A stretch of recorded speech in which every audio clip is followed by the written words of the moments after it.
Bonsoir, bienvenue dans cette nouvelle émission Libre Antenne en ce mardi après-midi. J'espère que vous avez passé une excellente journée et que vous êtes devant votre téléviseur pour pouvoir écouter nos spécialistes. Oui, il ne faut pas avoir peur de le dire. Cet après-midi, nous faisons une émission spéciale en l'honneur, j'ai envie de dire, de George Floyd. Je ne sais pas si je prononce bien. C'est ce noir américain qui a été abattu par la police aux États-Unis et aujourd'hui, d'ailleurs, se déroulent ses obsèques à Houston, je pense, voilà. Donc, j'ai l'avantage de recevoir cet après-midi Mika Valentin. Bonjour, Milka. Merci beaucoup. C'est Milka Valentin, maître de conférence à l'Université des Antilles, spécialiste en civilisation hispano-américaine et caribéenne. Merci beaucoup. Dois-je vous appeler docteur?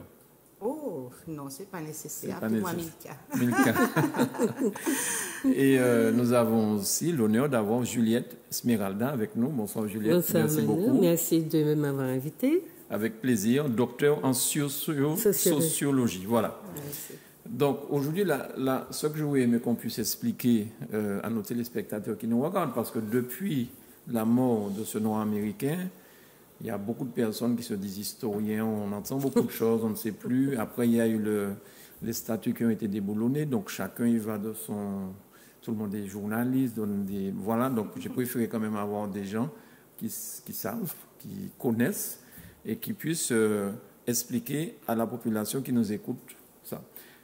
La grosse question, me semble, enfin, de mon avis aujourd'hui, la France, l'Angleterre, d'autres pays du monde, et commencer par les États-Unis, tout le monde dit que plus jamais ça.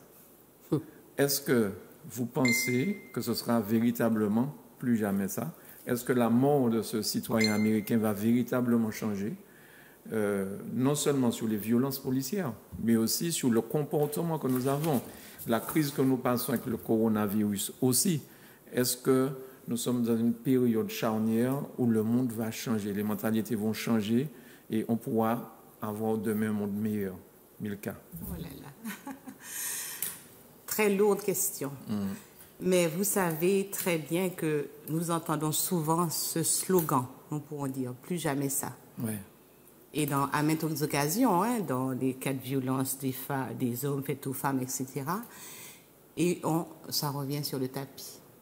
Ce qui veut donc dire que c'est vrai que la mort de George Floyd a peut-être déclenché des réactions dans le monde entier et a amené une légère prise de conscience des réalités.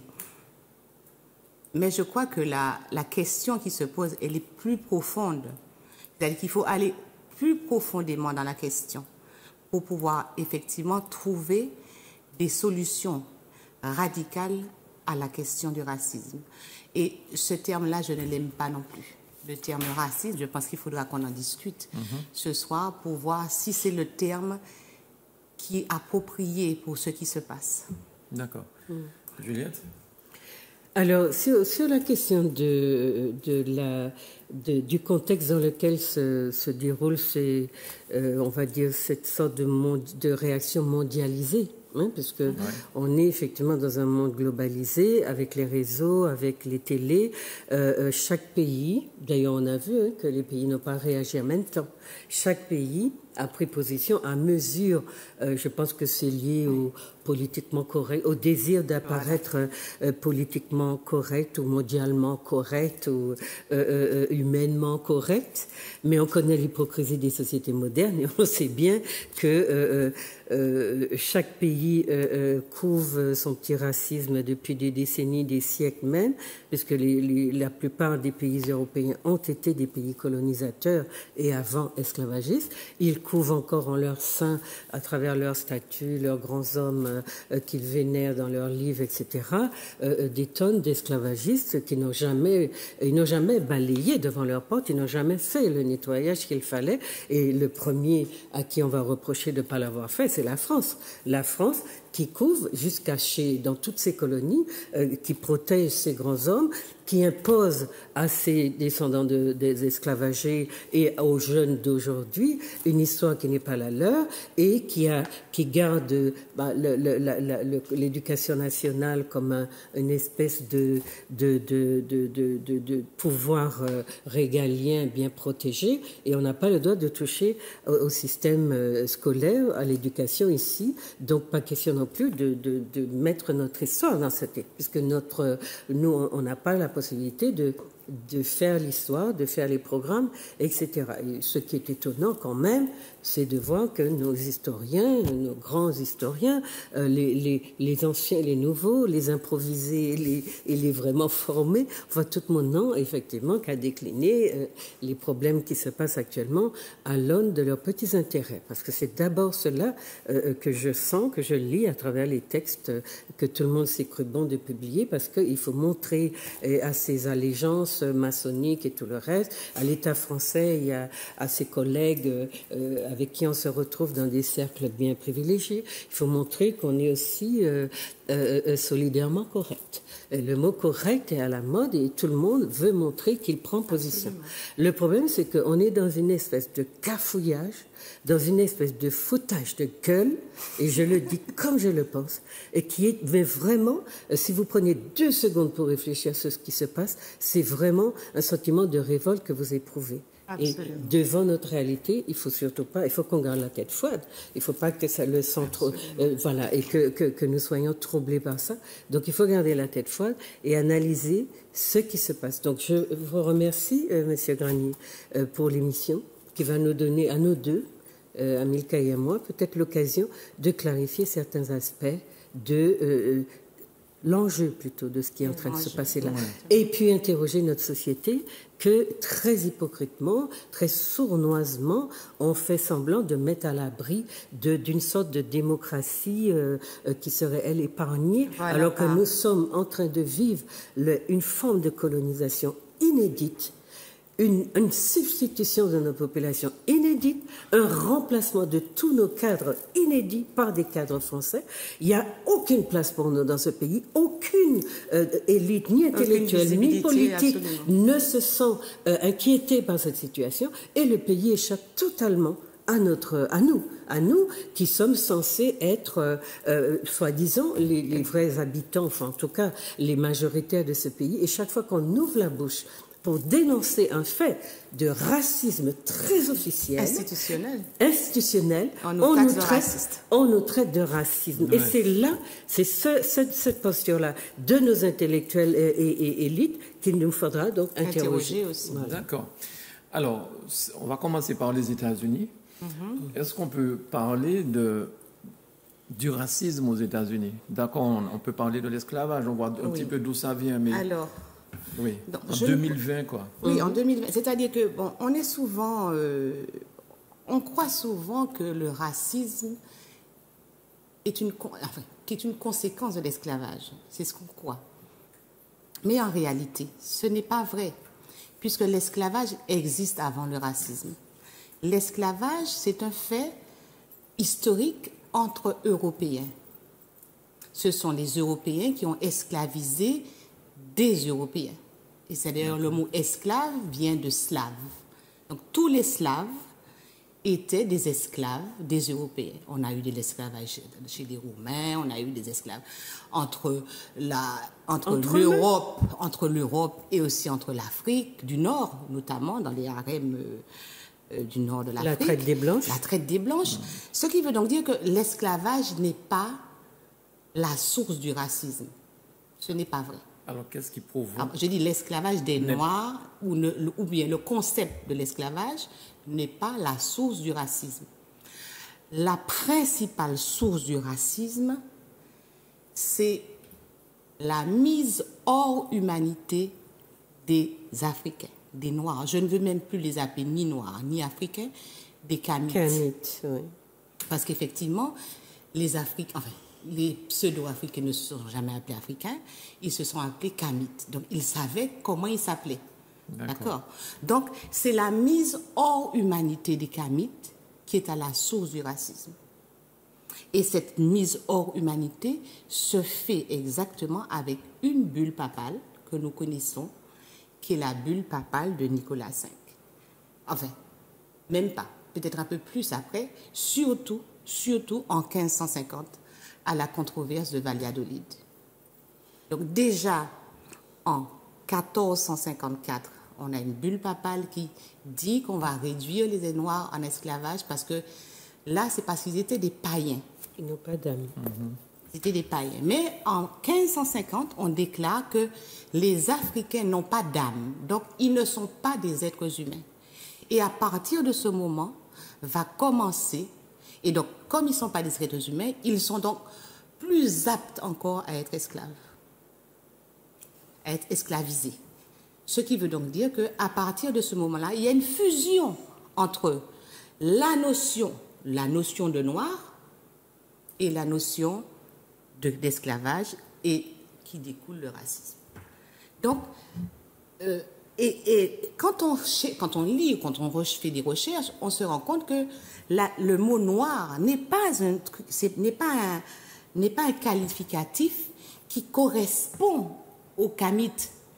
Les noirs existent dans la cosmogonie, dans la vision des blancs, parce que c'est une classification sociale. Un noir, un nègre, d'ailleurs vous le voyez, vous avez souvent entendu dire que j'ai un nègre. Enfin, les blancs, que par exemple, quand ils ont un écrivain qui écrit pour eux, c'est leur nègre. Et pourtant, il n'est pas plus noir que moi, hein, d'accord? Oui. Donc, ce qui veut donc dire que la notion de nègre, la notion de noir... D'ailleurs, même s'il s'adresse, même s'il parle d'un blanc, voilà, qui aurait écrit pour lui. Voilà, hein. c'est ça. Oui, c'est-à-dire que la notion de noir ou la notion de nègre et même la notion de blanc, ce sont des notions sociales, c'est-à-dire de hiérarchisation sociale. Ce qui veut donc dire qu'il y a beaucoup de confusion, justement, que l'on gagnerait à clarifier, surtout dans le cadre de l'école. Parce que, effectivement, si nous-mêmes, en tant que kamites, nous intériorisons la vision que moi je ne les appelle pas blancs, pour moi ce sont les Eurasiatiques, les leucodermes. Donc il nous faut encore réviser notre vocabulaire. C'est quoi le terme? Leucodermes, parce que nous sommes des mélanodermes. Et eux sont des leucodermes, des peaux claires, des peaux blanches et des peaux noires. Donc ce qui veut donc dire que il faudrait que, effectivement, dans le cadre des institutions, mais comme ces institutions ne nous appartiennent pas, et notamment l'institution scolaire ne nous appartient pas, donc on ne peut pas faire le travail d'apporter la connaissance, d'apporter le savoir pour que justement les gens sortent de l'imaginaire colonial, globalisant, qui a globalisé le monde, parce que ce n'est pas seulement le racisme qui maintient. Voilà. Et la manière dont le racisme se diffuse. Voilà. Vous voyez, vous avez beaucoup d'enfants, de parents qui ont des enfants très sains, tant qu'ils les gardent et qu'ils les instruisent à la maison. Dès qu'ils mettent les enfants à l'école, les enfants reviennent avec « je n'aime pas mes cheveux, je n'aime pas ma couleur, je veux me changer ». Il se passe quelque chose dans le système scolaire que nous n'arrivons pas, parce que dans nos pays, bien entendu, on est en République, n'est-ce pas? On ne fait pas d'enquête pour comprendre comment ça vient, par quoi ça passe. Eh bien, tous les parents qui ont observé le phénomène vous disent « mon enfant allait bien ».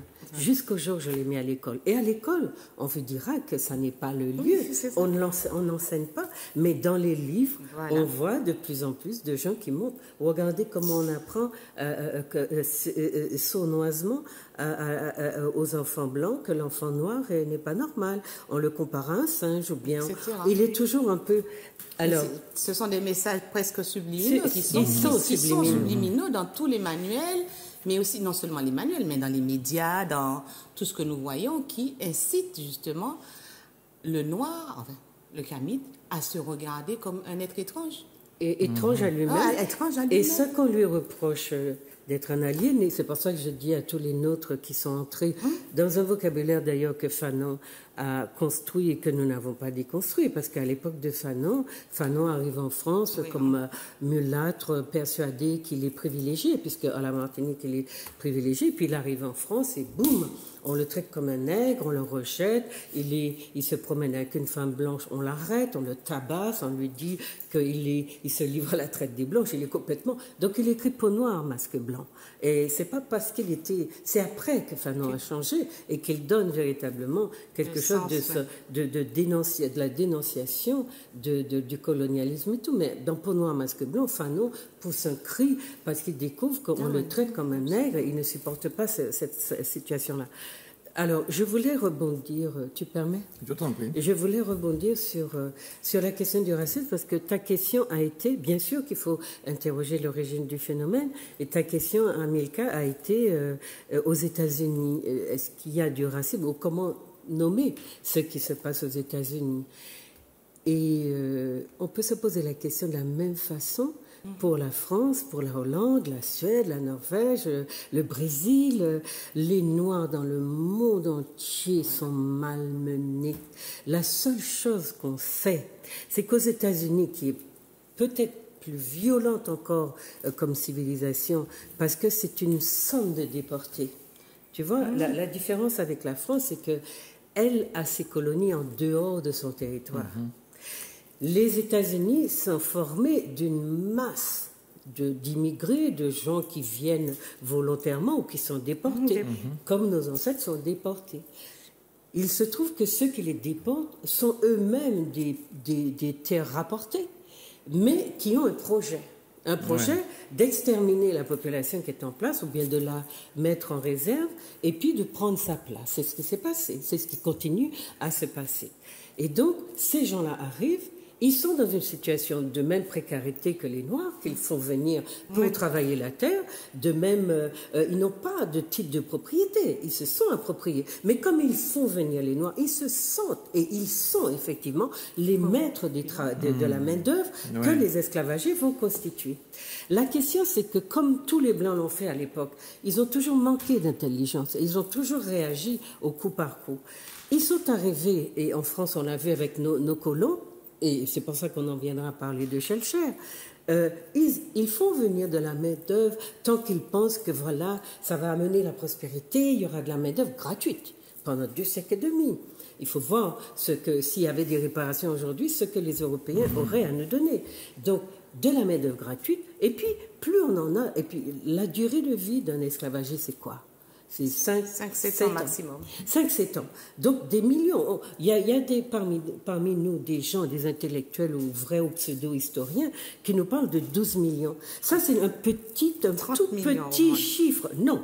Madame Diop nous a montré, Maës Diop, dans son livre La démographie et je ne sais quoi, qu'il y avait 800 millions d'Africains quand les Blancs arrivent en Afrique. Et quand ils en sortent, après la traite, il y en a 600 millions qui ont disparu. Il ne reste plus que 200 millions d'habitants. Où sont passés les 600 autres millions? Donc quand les Blancs nous disent, pendant des siècles, on fait ce trafic-là entre l'Europe, des tonnes de gens, d'Africains qui meurent, qui sont tués pendant leur capture, ou qui meurent sur les plantations au bout des 5-7 ans, et qu'il faut remplacer. C'est une espèce de machine qui a été mise en route et qui n'était incontrôlable jusqu'au jour où c'est l'Angleterre qui est la maîtresse des mers et qui dit bon, on va arrêter ce truc-là parce que ça commence à devenir trop cher. Ils ont accumulé parce que c'est dans les colonies, dans les Amériques, que naît le système capitaliste. Ce qui a permis l'accumulation du capital, qui permet aux Européens aujourd'hui de tenir la dragée haute aux nègres et à tous les autres, c'est cette accumulation du capital sur la base du travail gratuit. Ce travail gratuit qui leur a permis d'investir dans des usines, dans des modèles de société et puis de développer des banques. Le système européen moderne se développe sur la sueur des sangs des Noirs, des Kamites, sur leur travail et sur une profitation monumentale qu'on n'a jamais vue, inédite, en faisant ce que Milka a dit, en les déshumanisant, en décrétant que ce sont des meubles. Alors, aux États-Unis, ils y sont allés un peu moins durs, moins forts que les Français. Ils ont décidé que c'était de 3/4 d'hommes, je crois. Il restait un tiers d'hommes, mais on ne sait pas ce qu'on en a fait. Et les Français, nous, ils nous ont mis carrément dans le bac des meubles, des biens meubles, des biens immeubles parfois, parce que voilà, nos ancêtres étaient vendus par paquet comme ça en tant que meubles. Donc voilà, le système qui a déshumanisé profondément notre peuple et qui fait que quand nous disons qu'il est aliéné, nous ne tenons pas assez compte. Et c'est ça le problème, c'est qu'on a toujours tendance à regarder la victime, à l'accuser, et jusqu'à aujourd'hui, le discours qu'on entend... À l'accuser, voilà. C'est lui le responsable. C'est lui, il est aliéné, il ne s'en sort pas, voilà, et qui a trahi, nègre van nègre. Bon, tous les discours qu'on a et qui ont fait que nous avons déplacé des vrais bourreaux, notre regard des vrais bourreaux, et nous l'avons déplacé sur les nègres, qui est lui la victime, et que nous continuons à regarder, nous qui avons été dans cette bacchanale-là, nous continuons à regarder ceux qui ont souffert, c'est-à-dire nous-mêmes, comme étant les responsables d'une certaine façon. Parce que le dominant, qui est justement...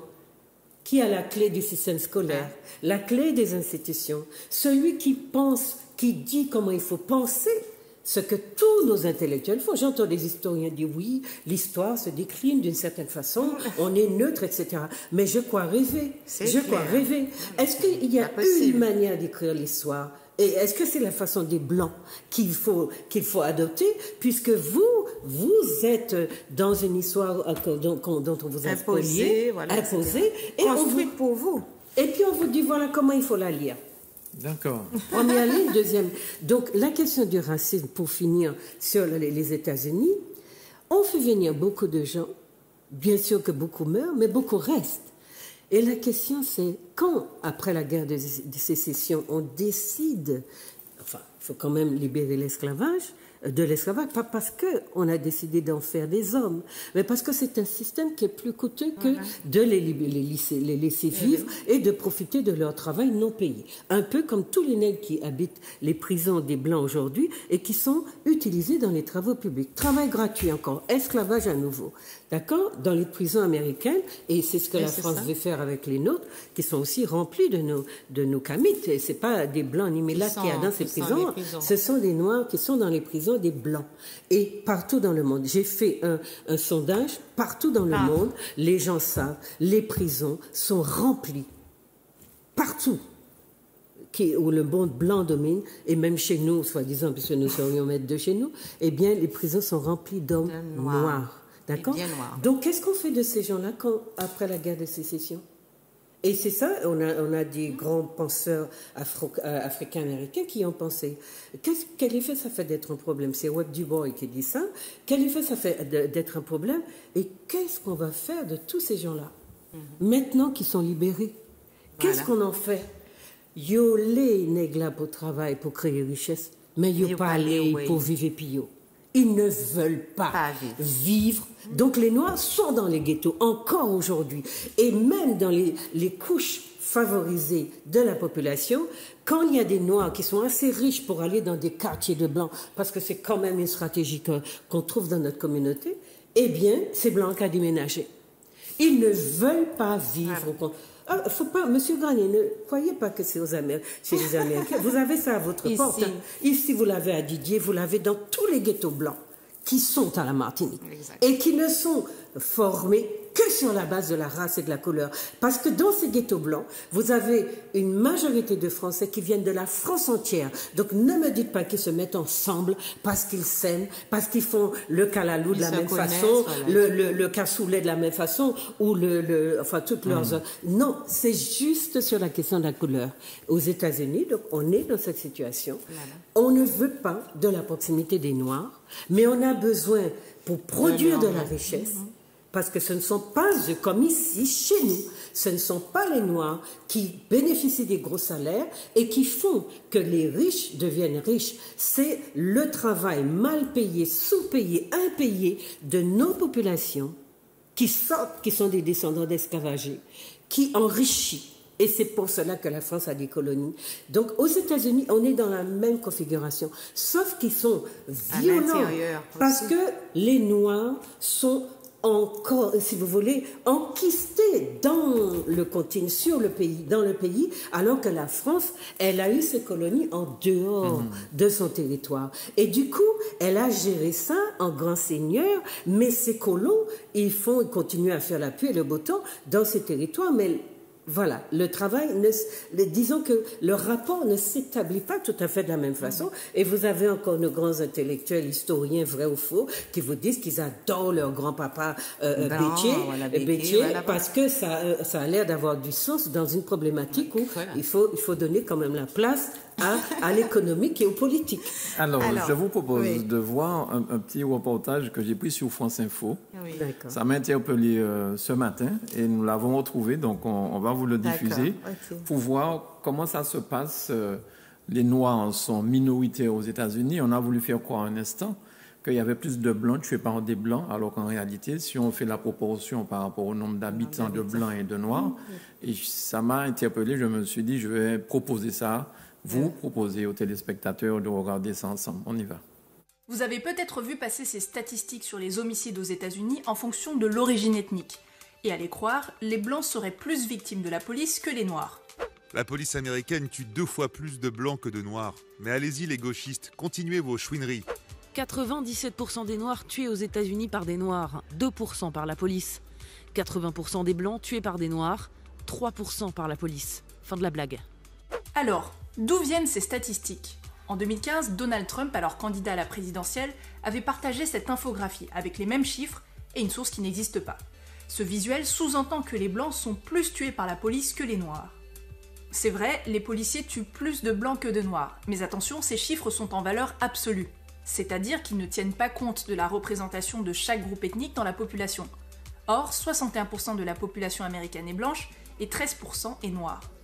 Le Washington Post a comptabilisé les morts par balle de la police depuis 2015, et ils ont constaté une surreprésentation des Noirs. Le journal a calculé le ratio de personnes tuées par la police rapporté à leur population ethnique globale.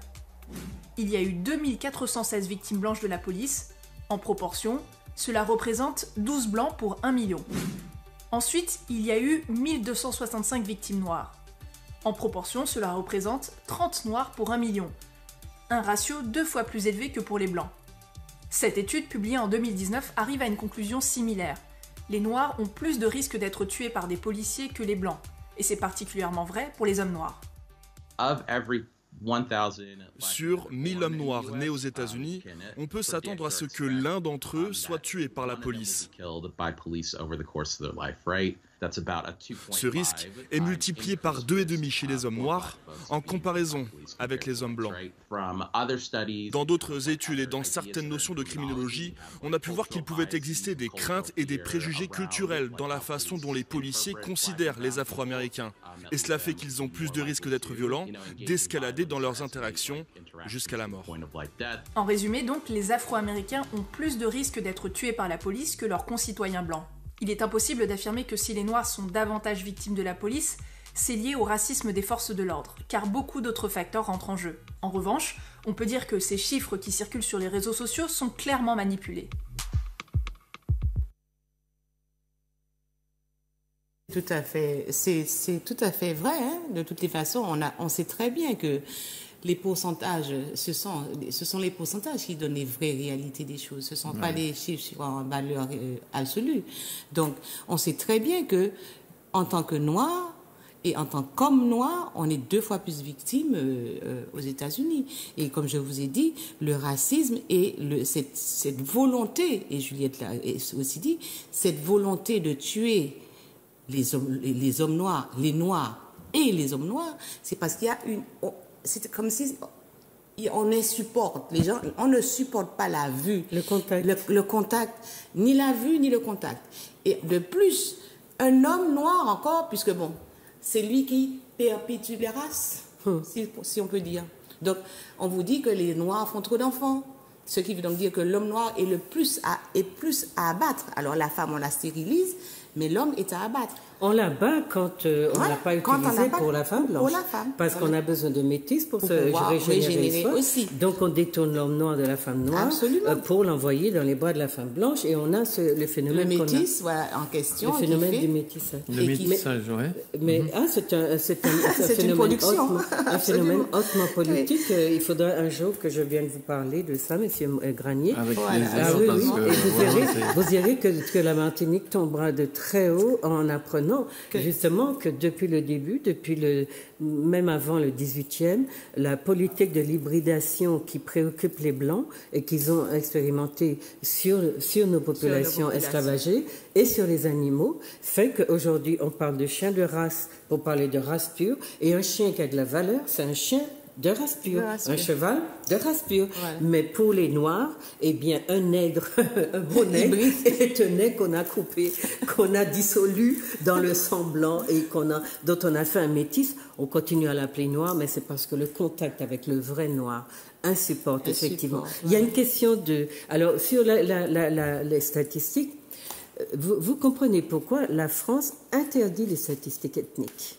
Voilà. Parce qu'elle peut, justement, beaucoup de sociologues se sont soulevés contre ça en 2015-2016, parce qu'on a besoin de statistiques ethniques pour comprendre quand les Noirs, peut-être les Arabes dans une moindre mesure, quand ils dénoncent le racisme, sur quelle base? Parce que la France, avec son idée de république unie et indivisible, elle mélange tout le monde et elle dit, voilà, on est dans un pays, dans une république, on ne veut pas parler de race. Sauf que le problème, la façon, mais vraiment très sournoise et malhonnête avec laquelle la France gère ça, c'est qu'elle dit, on est dans une république et tout le monde est logé à la même enseigne. Donc pas de statistiques ethniques, parce qu'il ne faut pas que, voilà, on parle de race, etc. Les droits de l'homme.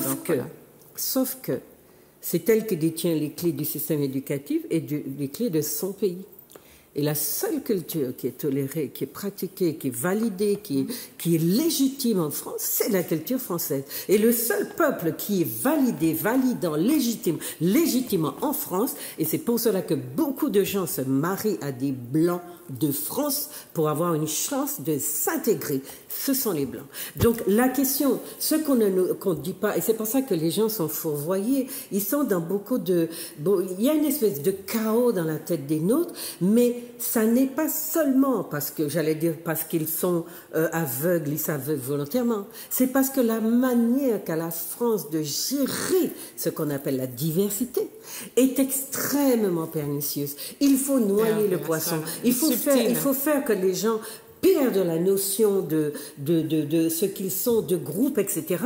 Mais on voit que ça ne s'applique qu'aux étrangers qu'elle a en son sein, surtout aux Noirs. Parce que les Chinois, les autres, vivent en communauté, les Juifs vivent en communauté.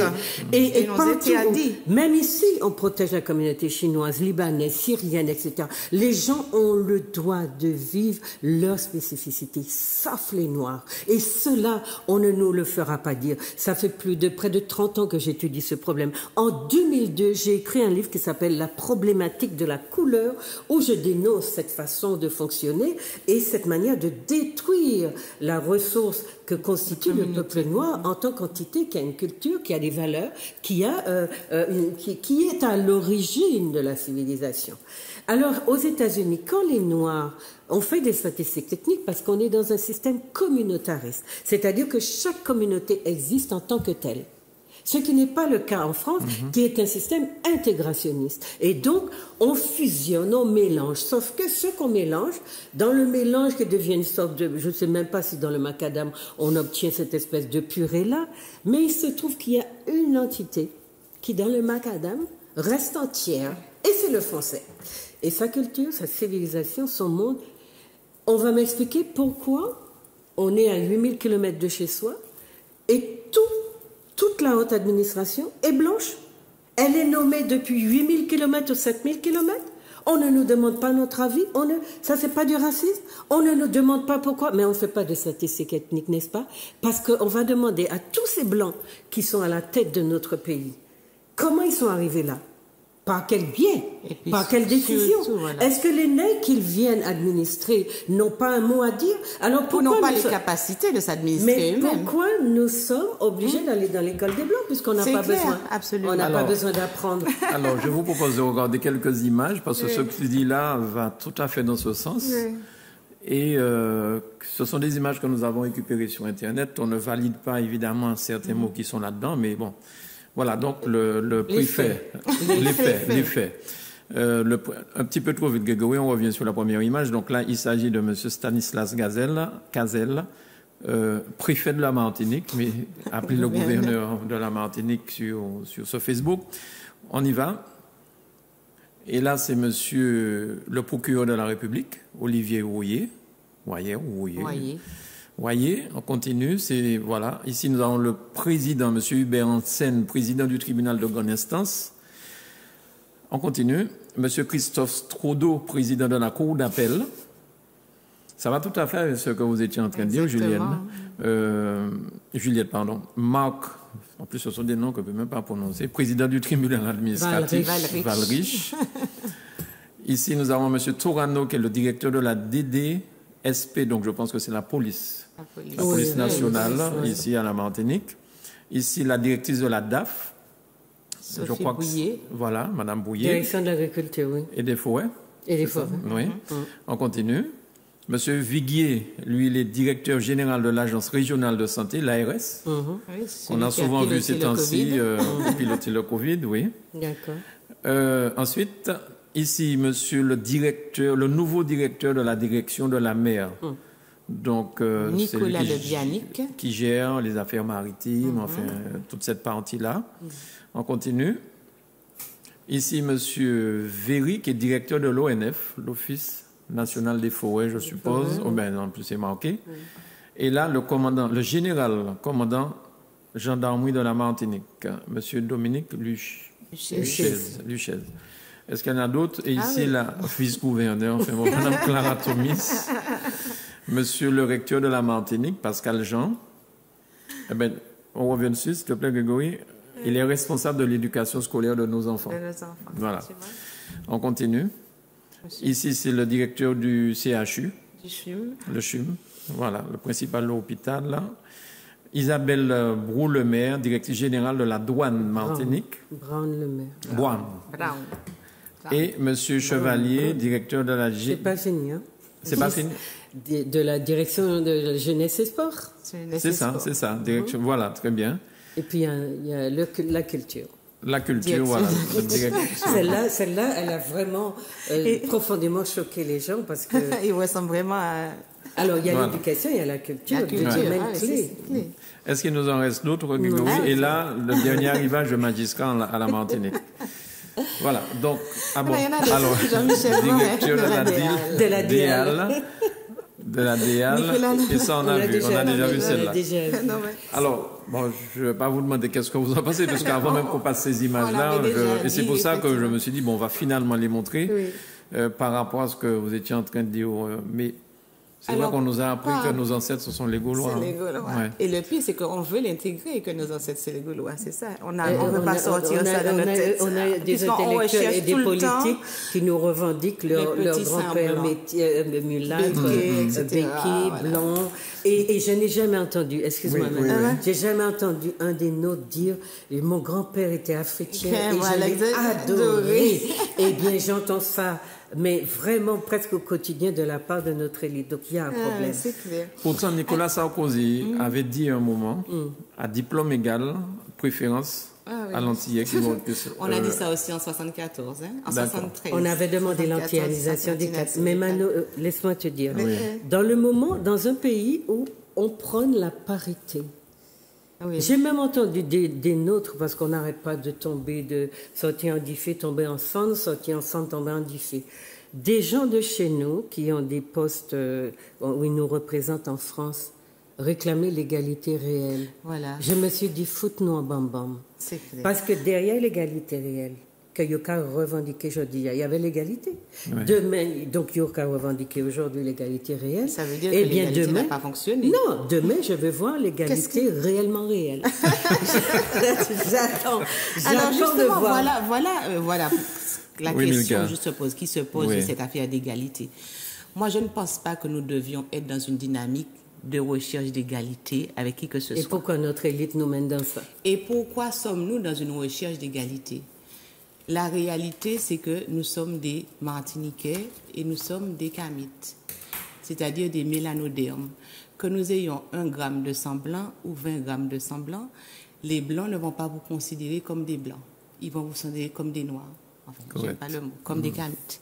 Ce qui veut donc dire que ce qui devrait être normal, c'est que nous soyons nous-mêmes responsables de la gestion de nos institutions, puisque ce sont des institutions qui se réfèrent à un groupe donné, qui a des aspirations données et qui ne sont pas celles des leucodermes.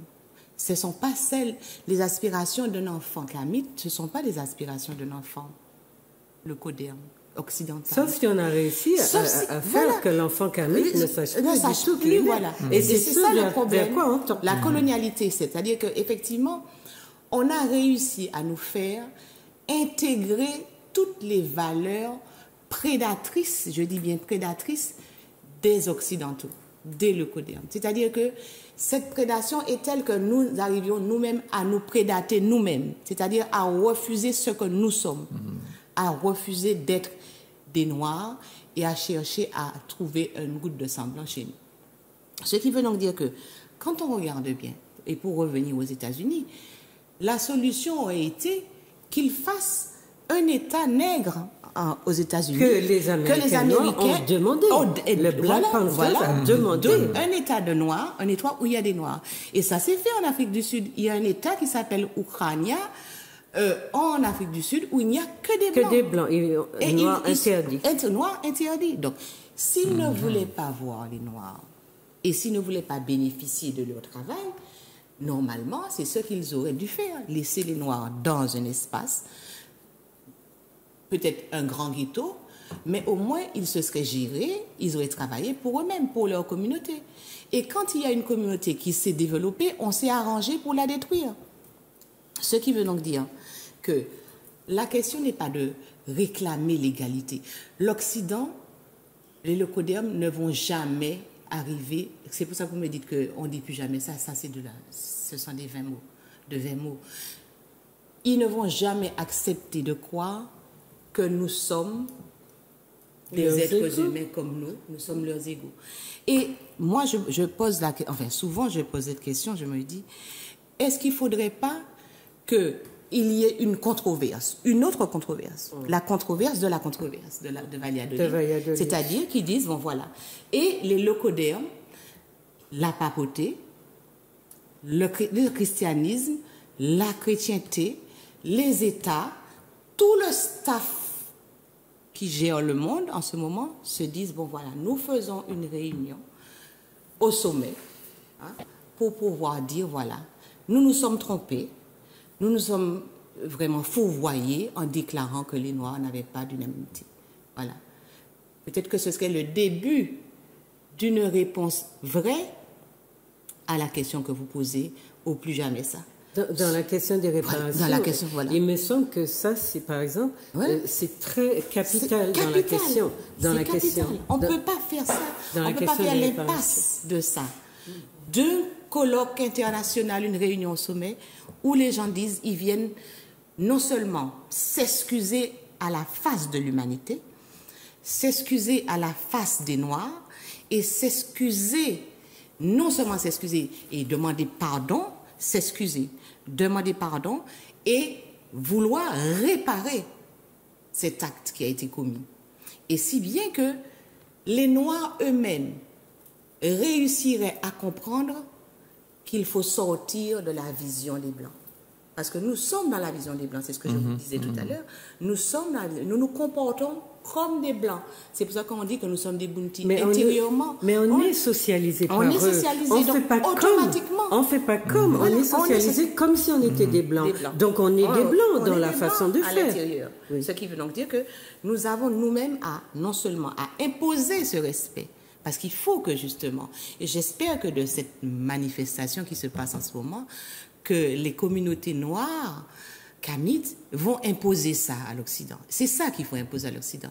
Que l'Occident entièrement se mette à genoux et dise, voilà, nous nous sommes trompés, nous excusons à la face du monde, parce que non seulement ils ont imposé cette vision aux pays leucodermes, mais ils l'ont imposé au monde. Parce que si vous allez en Amérique du Sud, les Indiens vous considèrent comme inférieurs à eux. Ah oui. Et si vous allez dans le monde entier. Et si vous allez en Asie, on l'a vu avec la Chine, les Chinois, alors vous croyez que ce n'est pas une question de race. La réputation qu'on vous a faite, elle vous précède dans le monde entier, en tant que noir. Donc ce n'est pas une question de race, puisqu'il y a plusieurs races. D'accord.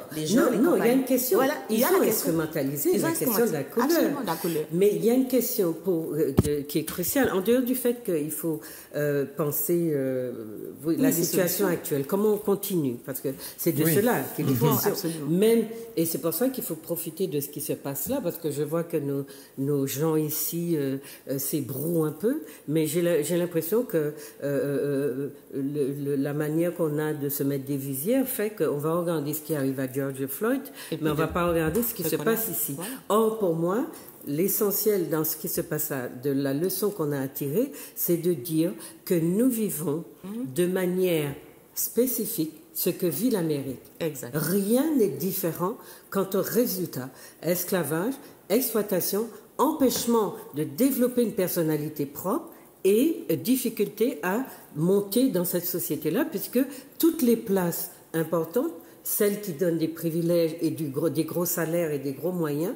Et nous avons en place une classe de béquets dont un sociologue blanc a dit, après avoir lu mon travail aussi, que leur objectif, c'est d'empêcher l'émergence d'une classe moyenne noire. Et c'est pour cela que vous avez une situation, justement, aussi compliquée dans notre peuple. Vous ne savez pas, en termes de classe, les Noirs sont empêchés d'exister en tant que groupe spécifique. Donc vous avez les béquets, les mulattes, mais les Noirs, ils sont dispersés dans la nature parce on les empêche des deux côtés, mulâtres et blancs, de se constituer en tant que groupe de pouvoir. Et c'est ça la difficulté. Ce que je voulais reprendre sur la difficulté qu'ont les Noirs d'exister aux États-Unis, c'est qu'ils sont arrivés comme les Blancs, en même temps. Ils ont construit ce continent. Donc, ils ont le droit de le revendiquer comme étant leur. Mais la différence de statut et le fait que les Blancs sont ceux-là qui les voulaient par la force et la violence comme force de travail gratuite a fait qu'ils ont, si vous voulez, une sorte de comment on appelle ça, de priorité, en tout cas de privilège, enfin, qu'ils s'octroient sur les Noirs.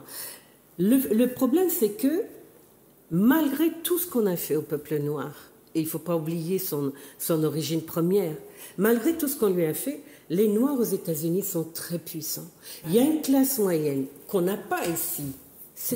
Chez nous, il y a une classe moyenne de plus de 5 millions de Noirs, d'Afro, de Kamites aux États-Unis.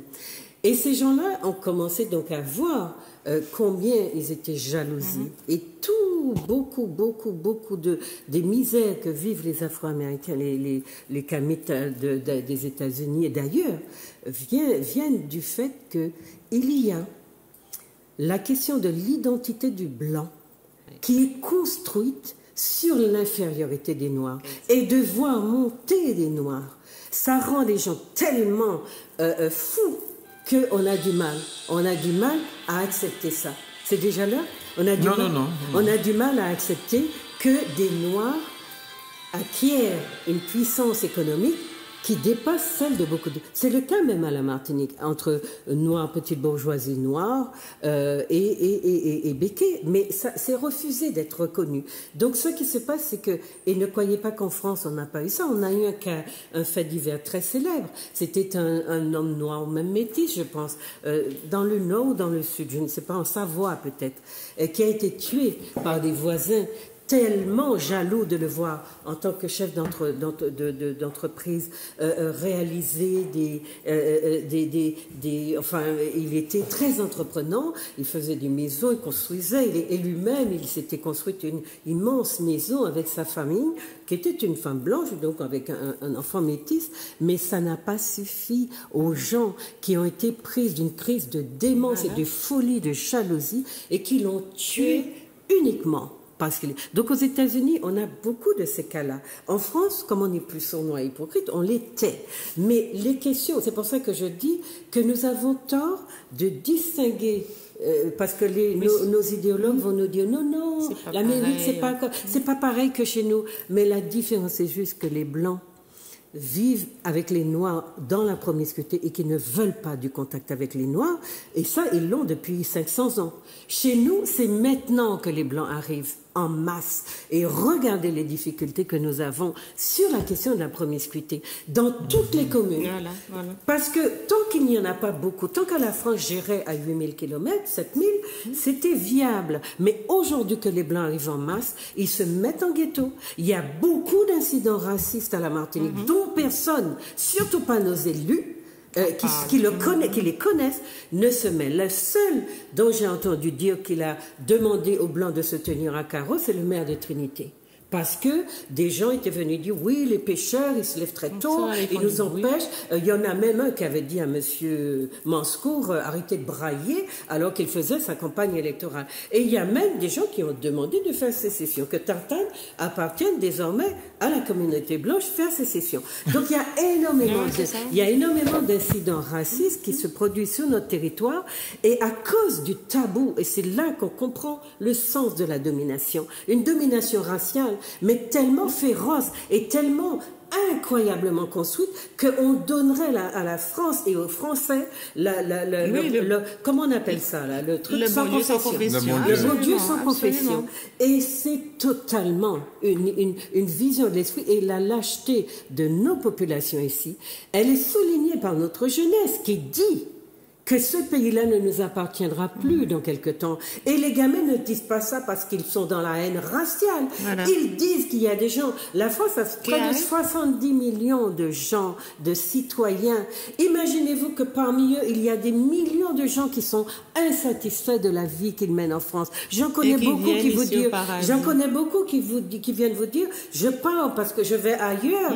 Mais ailleurs, c'est une colonie. Et ailleurs, c'est bénéficier d'un privilège de blanc que les gens qui sont sur place n'ont pas très souvent, parce que la police et tous les corps de la haute administration que vous avez vu là sont effectivement blancs, et les blancs des communes, et j'en connais assez, vont très vite se rapporter à la police, à la gendarmerie, etc., comme un corps qui est là pour les défendre, et non pas défendre la population globale.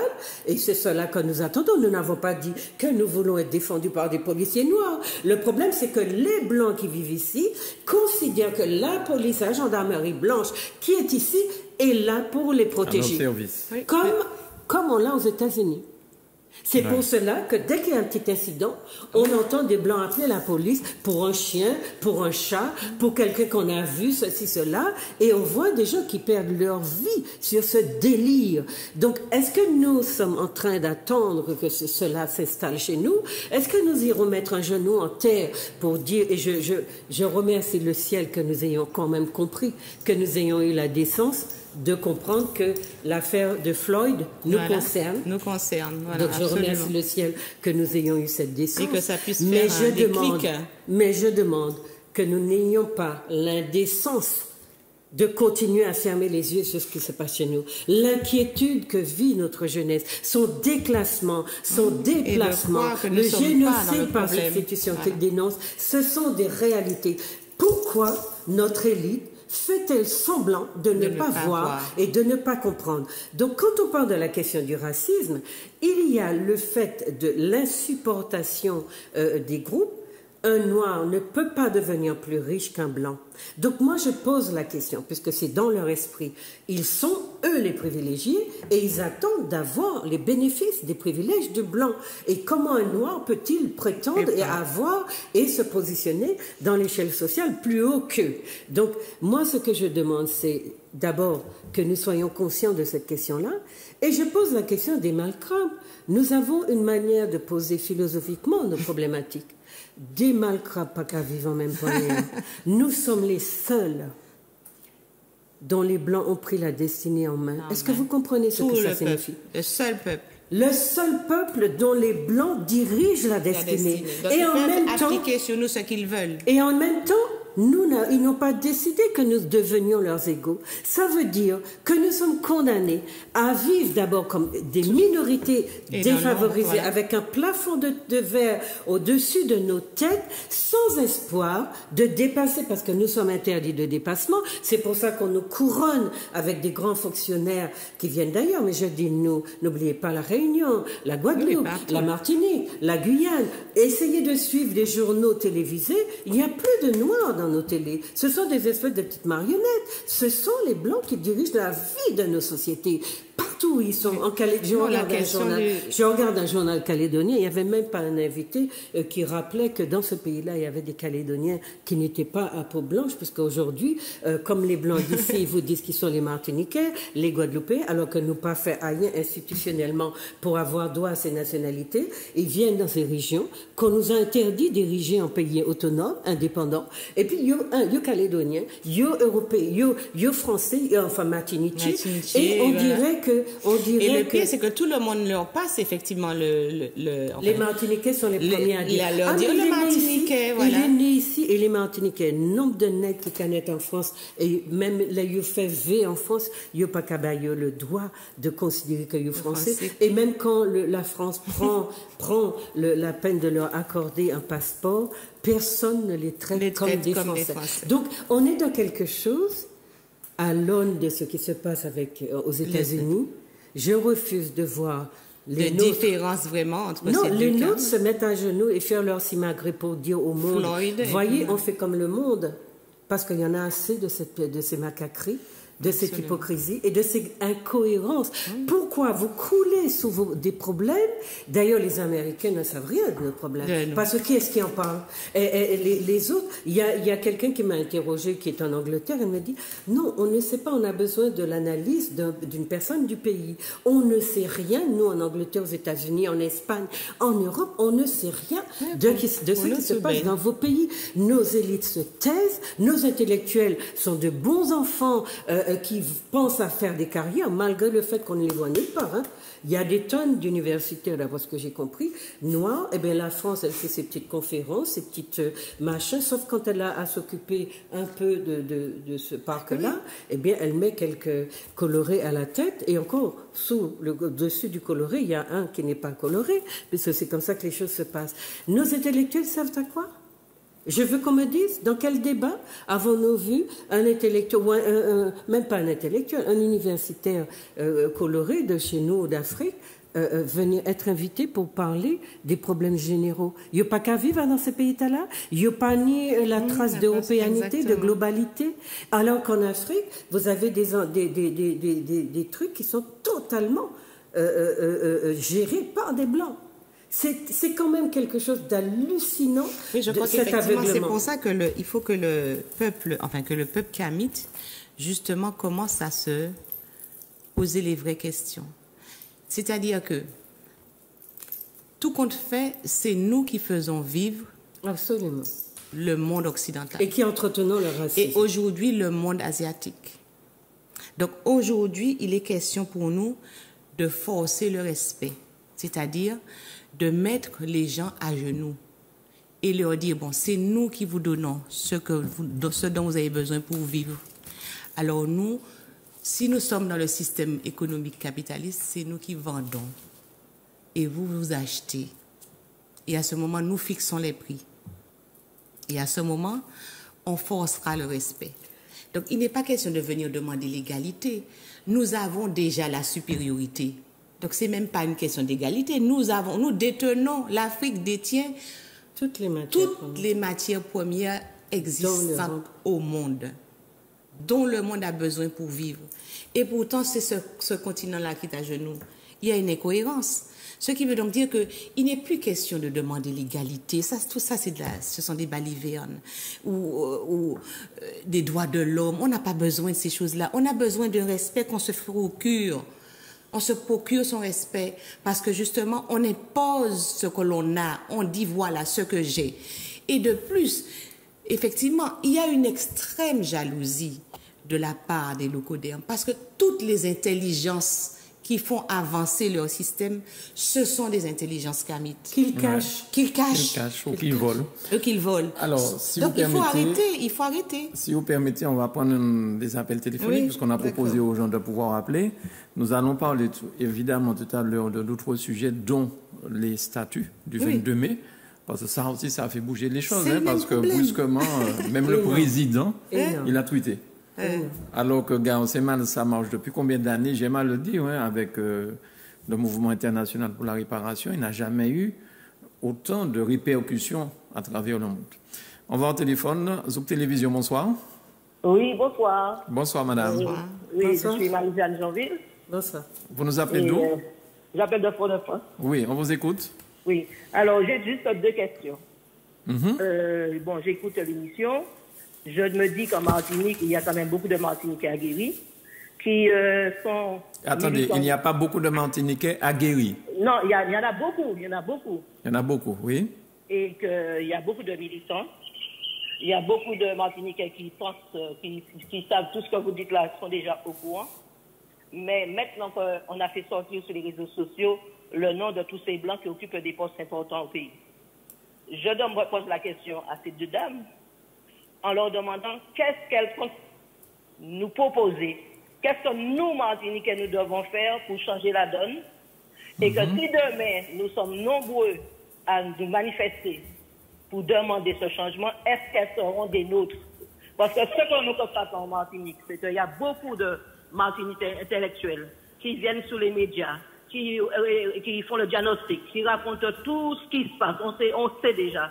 Mais lorsqu'on a besoin de Martiniquais sur le terrain, des guerriers, des gens qui sont prêts à sacrifier peut-être même leur vie pour que nous puissions avoir un changement, on ne trouve personne. Est-ce que vous en faites partie, madame, des guerriers? Je suis née comme ça. Vous êtes guerrière de naissance, d'accord. D'ailleurs, madame, comment j'oublie son nom, là, me connaît très bien, parce que nous avons le côté indien entre nous, mais on m'appelle la guerrière en Martinique. C'est pourquoi les différents médias ne m'invitent pas sur les plateaux, parce que quand Mme Marie-Jeanne Jeanville vient sur un plateau, elle ouvre sa bouche pour dire la vérité.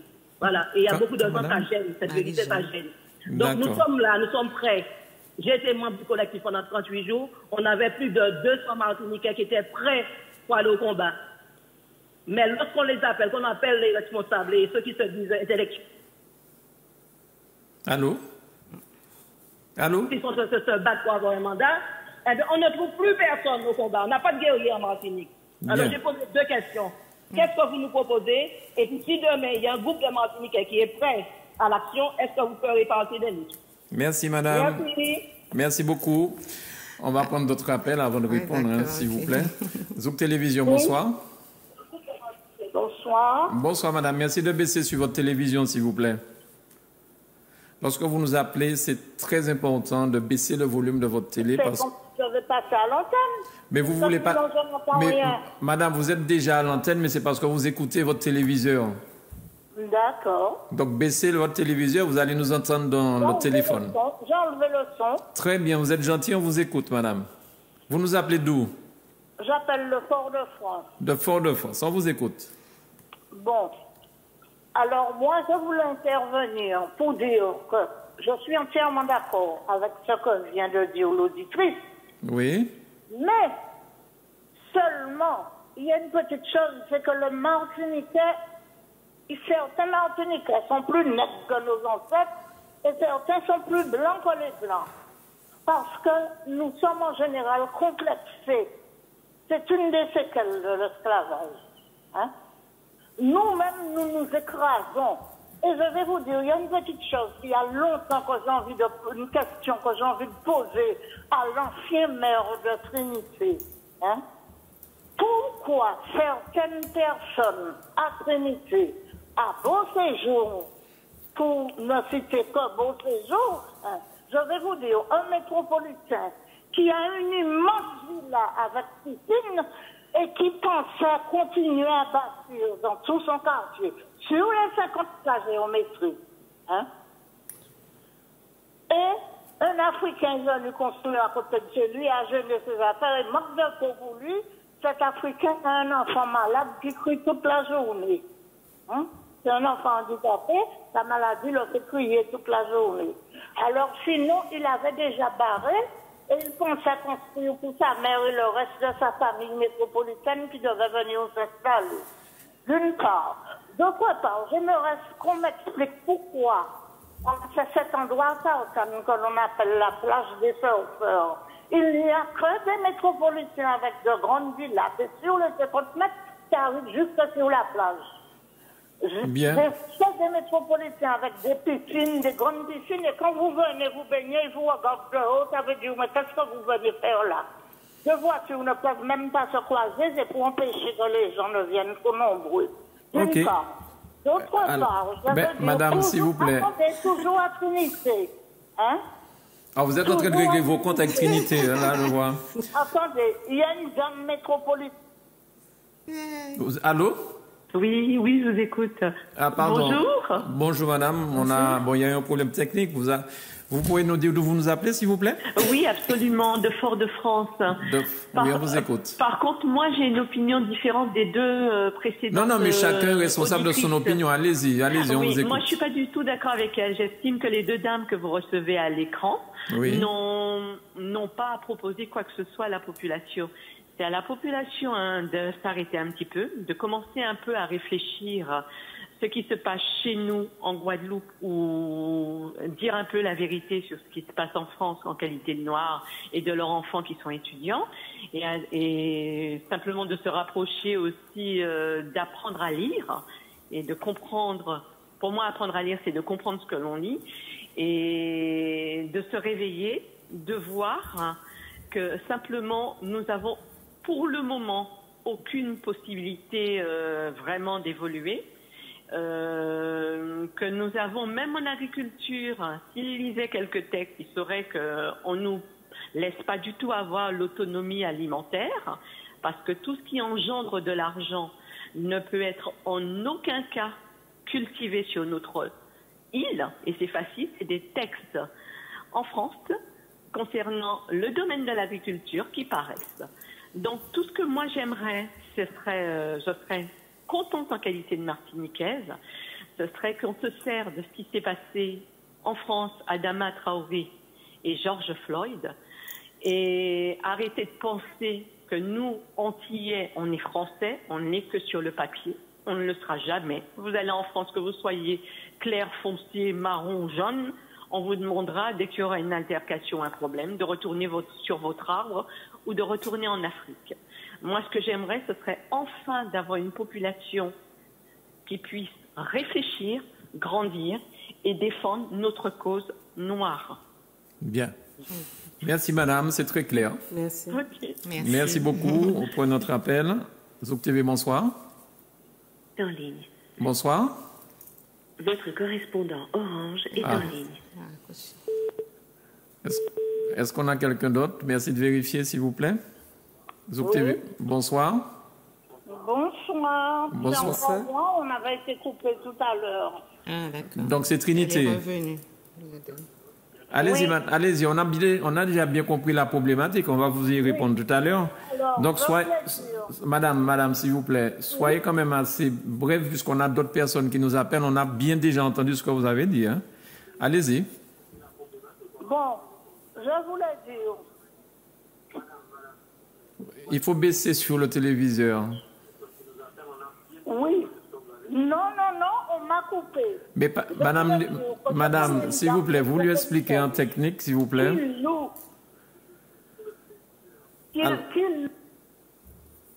On vous écoute. Bon, alors on change de ligne. Quand vous appelez, s'il vous plaît, baissez le volume du téléviseur. Sinon, vous allez croire alors, que... Je parle ou pas? Oui, parlez, madame. Vous nous appelez d'où? Bonsoir, Mano. C'est Mamie à l'appareil. Mamie, oui, bonsoir. Bonsoir, Esmeralda. Bonsoir, Mamie. Bonsoir, Mamie. Bonsoir, toutes les autres personnes qui sont sur le plateau. Madame Milka Valentin. Je vous félicite et je vous admire le travail que vous faites pour la Martinique et les gens de la Martinique pour qu'ils puissent comprendre au juste qu'est-ce qu'ils sont. Alors, je vais dire quelques mots vivement parce qu'il n'y a pas que moi qui a besoin de parler. De ce fait, vous avez des enfants qui font des études. À la suite de ça, vous vous vous privez, vous vous sacrifiez, vous les envoyez faire des études au Canada, en France, ailleurs, et quand ils sont prêts à retourner ici, ils n'ont pas de travail, ce sont les métropolitains. Parce que, savez-vous combien de métropolitains qu'il y a par rapport à la population martiniquaine? 37%. Et ce que je vous dis, vous entendez? Oui, on t'écoute. Ce que je vous dis, je le sais parce que ma fille travaille à l'INSEE. Il se trouve qu'à l'heure actuelle, en Martinique, la Martinique n'appartient pas aux Martiniquais. C'est à nous de nous battre qu'on puisse avoir... Et Esmeralda, je me suis déjà battue avec toi. Tu me connais, tu sais, et les autres personnes. Ce n'est pas du gant que je me donne. Mais je dis que la Martinique a besoin de personnes comme Esmeralda pour que nous pouvons aller de l'avant sur notre pays. Parce qu'en réalité, les métropolitains qui viennent et les Blancs qui sont ici, qui disent que le pays les appartient. La dame m'a parlé de Tartane. Esmeralda, est-ce que vous vous souvenez le jour qu'on avait été à Tartane parce que les Blancs ne voulaient pas que les Noirs se baignaient sous la plage? On s'était assemblés et on les a partis. C'est la Sopamar. On était avec la Sopamar, il y avait toute l'équipe. Alors, qu'est-ce que ça veut dire? La plage, ce sont les nègres qui les ont nettoyés et nous venons nous baigner. Les Blancs nous interdisent de nous baigner. Ça veut dire quoi? Bien. Et moi, j'ai fait 30 ans. J'ai vécu 30 ans. Oui. J'ai vécu 30 ans. J'ai subi ce qu'on appelle le racisme à l'hôpital de Vaugirard, à l'hôpital de Necker, à l'hôpital de Bosico, à Spitz-Betteton, etc. Mes enfants l'ont supporté. Alors que maintenant, je suis dans mon pays, personne, et je le dis bien haut et fort, viendra me commander. Les 37% de métropolitains qui sont ici, la terre ne m'appartient pas, mais mes ancêtres l'ont défriché. Parce que quand ils sont arrivés ici, c'était des Amérindiens qui sont partis à la Dominique, puisqu'il y a toujours les Amérindiens à Dominique. Mamie, excuse-moi, on a d'autres appels et l'émission est presque terminée. Alors, ce que je dis, nous avons le droit. Smeralda, je te soutiens, tu le sais. Mano, tu le soutiens, tous ceux qui sont sur le plateau. Je leur soutiens malgré mon état. Je vous dis de continuer à vous battre pour l'avenir des jeunes. Merci beaucoup, Mamie. Et je dis bravo aux jeunes. Merci beaucoup, Mamie. Alors, on prend encore un seul appel, mais s'il vous plaît, restez sur la question du racisme. C'est ce dont on parle ce soir sur Zouk Télévision. On y va, Zouk TV, bonsoir. Allô, bonsoir. Oui, bonsoir. Allô? Bonsoir. Oui, allô. Bonsoir, monsieur. Vous nous appelez d'où? Oui, j'appelle de la Guyane. De la Guyane. On vous entend très loin. Vous pouvez vous rapprocher du téléphone? Oui, je me suis déjà rapproché. D'accord. Allez-y. On vous écoute. Soyez assez concis parce qu'on approche de la fin. Ok. Parce que, bon, pour vous dire, bon, je suis un peu d'accord avec ce que certains disent, mais pour nous, élus guyanais et élus entiers, pour vous dire franchement, pour moi, je voudrais qu'on prenne notre indépendance, nous entiers et guyanais. Mais nous, et ce que je vois, ce que nos élus font en ce moment, ils nous ont vendus. On aurait dit qu'ils nous ont vendus à l'État français. Nous sommes qui? Nous sommes des Africains. On nous a fait l'esclavage pendant combien d'années? Et puis jusqu'à aujourd'hui, on ne peut pas prendre notre indépendance.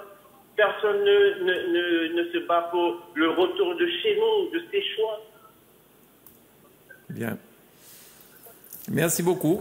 Merci. Vous avez été gentil, vous êtes resté très concis. Alors, par rapport à tout ce que vous avez entendu, avant qu'on aborde l'autre sujet des statuts. Moi, je voudrais dire à toutes ces personnes qui disent que oui, il faut être dans la rue, il faut être dans l'action, et c'est malheureusement ce que notre peuple fait depuis qu'il peut. Voilà. Il est dans la réaction.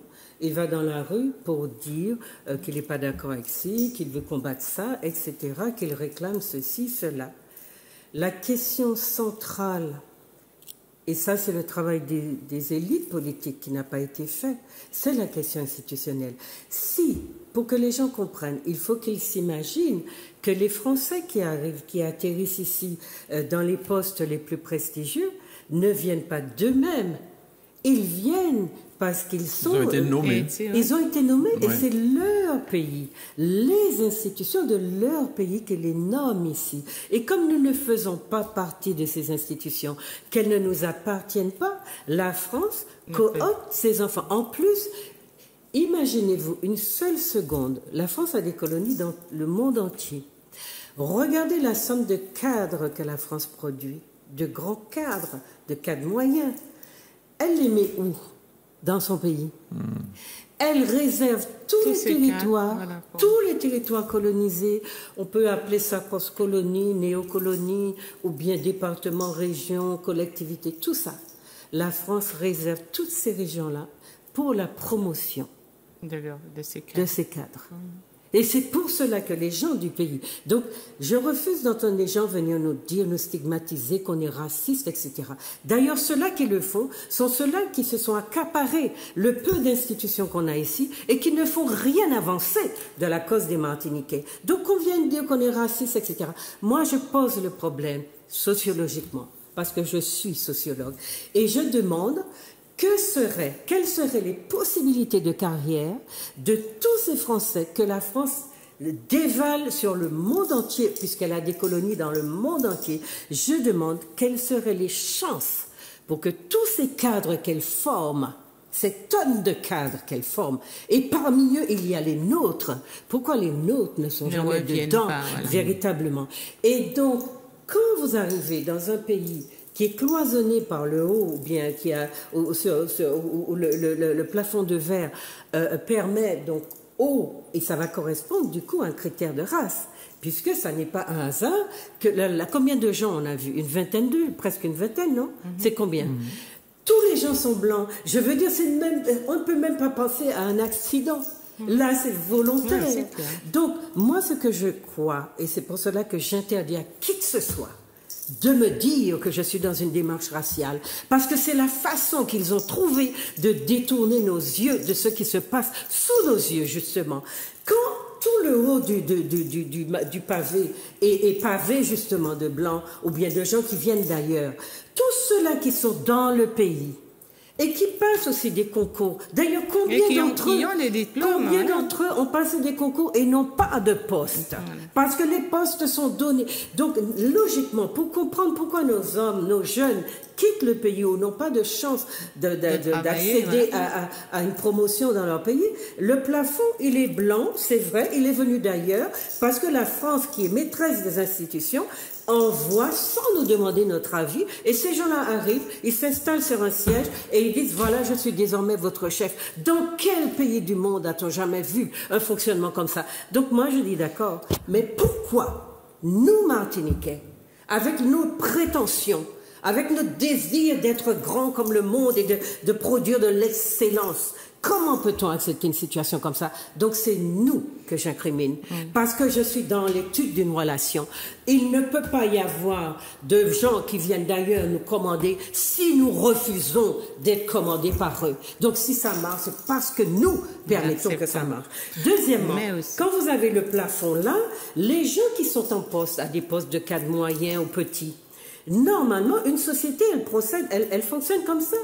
Elle libère les grands, elle permet que ceux qui sont moyens deviennent grands, ceux qui sont petits deviennent moyens, et que ceux qui arrivent sur le marché deviennent petits et montrent qu'ils ont une chance de promotion sociale. Nous n'avons pas ce schéma-là à la Martinique, parce que ceux qui occupent les postes importants, même dans les cadres moyens, viennent d'ailleurs, vous font une concurrence absolument déloyale et vous n'avez aucune chance d'espérer monter dans votre pays. Je dis monter parce que c'est comme cela que nous posons la question, nous posons le problème. Donc qu'on ne vienne pas nous parler de questions de race. Il se trouve que nous sommes dans un schéma racial et raciste et racisant, parce qu'on ne peut pas mettre à la tête d'un peuple qui n'est pas blanc une communauté de blancs. Ça n'est pas normal et ça n'est pas un hasard et ça n'est pas... Donc voilà une chose. À la dame qui demande qu'on fasse de l'action, je lui demande quel est son projet de société. Exact, c'est la première chose. Elle veut aller quoi? Elle veut aller dans la rue, battre le pavé et nous dire abat ceci, abat cela. Et nous n'irons pas dire abat les blancs.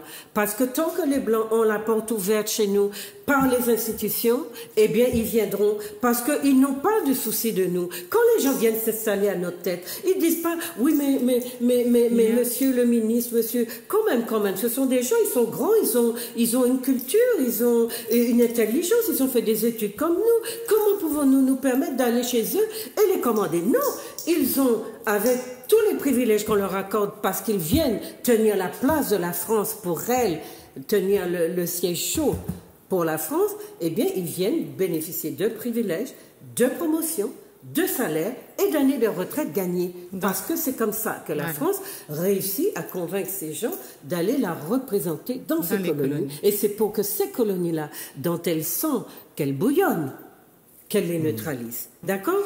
Maintenant, donc la question, elle est institutionnelle. Quand on nous demande quelle action nous avons fait, je demande à la première dame qui m'a dit qu'elle est révolutionnaire, plus que ça. Je lui demande est-ce qu'elle a compris tout le travail que nous faisons depuis plus d'une dizaine d'années à la Martinique. Émile Cavalentin et moi et d'autres, Monotuka, beaucoup d'autres de notre génération, nous avons fait notre job, madame. Nous avons tenu notre rôle, madame. Si bien que moi-même, je suis dans le collimateur de tous ces gens qui m'ont empêché de mener ma carrière à bien. Donc ne venez pas me dire que vous avez été plus révolutionnaire. Je ne vais plus battre le pavé. Je veux changer les institutions de mon pays pour dire, tant que la France sera celle qui tient les institutions et qui décide, nous serons les esclaves que nous sommes toujours dans la société moderne. Il faut changer le pays, changer les institutions. C'est par des institutions qu'un peuple maîtrise sa destinée. Et si nous ne comprenons pas ça, allez continuer, et puis drapeau, et puis machin, battre le pavé et dire que vous voulez, etc. Voilà. Voilà. Donc tu vois bien que le plus jamais ça n'a pas de sens. Donc c'est une question institutionnelle. Effectivement, à un certain moment, on a parlé d'autonomie. Bon, on a vu autour de nous des pays qui ont accédé à l'indépendance en passant par l'autonomie, la gestion.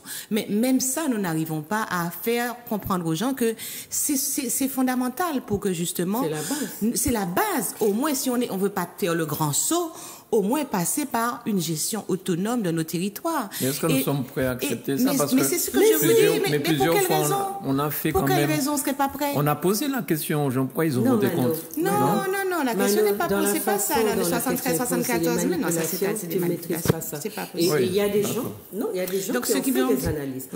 Elles n'arrivent pas sur la place publique parce qu'on n'en parle pas. Mais on sait comment on manipule les gens pour qu'ils ne prennent pas la décision. Parce qu'il y a des gens ici qui ont intérêt à ce que la Martinique reste une colonie, absolument. Ils bénéficient, leurs enfants sont placés, ils bénéficient des grosses miettes, et le peuple, c'est comme en Afrique. Absolument. On a beau dire l'Afrique, ceci, cela, je ne vois aucune différence entre ce qui se passe en Afrique, la corruption, la façon de coopter, de placer ses enfants en poste et de ne pas s'occuper de la masse du peuple qui souffre.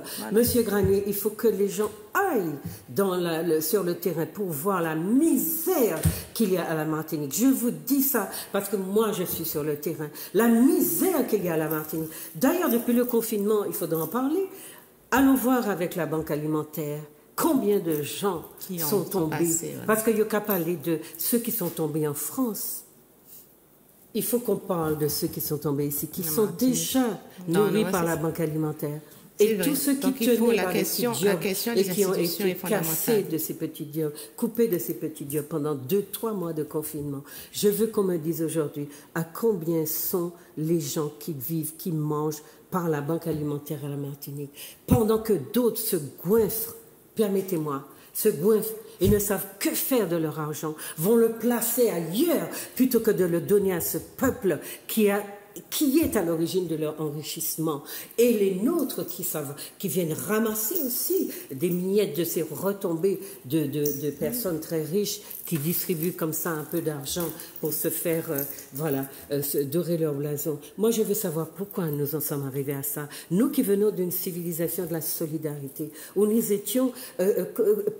avions le souci les uns des autres. Comment sommes-nous devenus? Et pourquoi est-ce qu'on ment au peuple, qu'on lui raconte autant de bêtises? élise et qu'on lui fait quoi? Qu'on s'occupe de lui. On lui demande ses voix quand il faut voter. On lui dit tu n'as pas choisi le 74 alors qu'on l'a empêché de choisir le 73. Et nous savons comment les choses se sont passées. Donc on ne vient pas dire aux gens qui n'ont pas fait le bon choix, soit disant que nous serions dans un système électoraliste tellement juste. Mais non, les magouilles, ça existe partout.